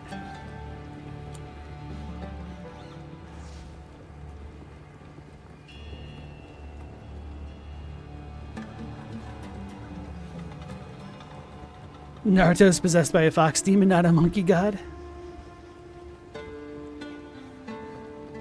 Damn necromancers reviving their minions. So that wasn't even an ability that the undead king had when he was alive, according to the lore that they were talking about earlier in the game. So yeah.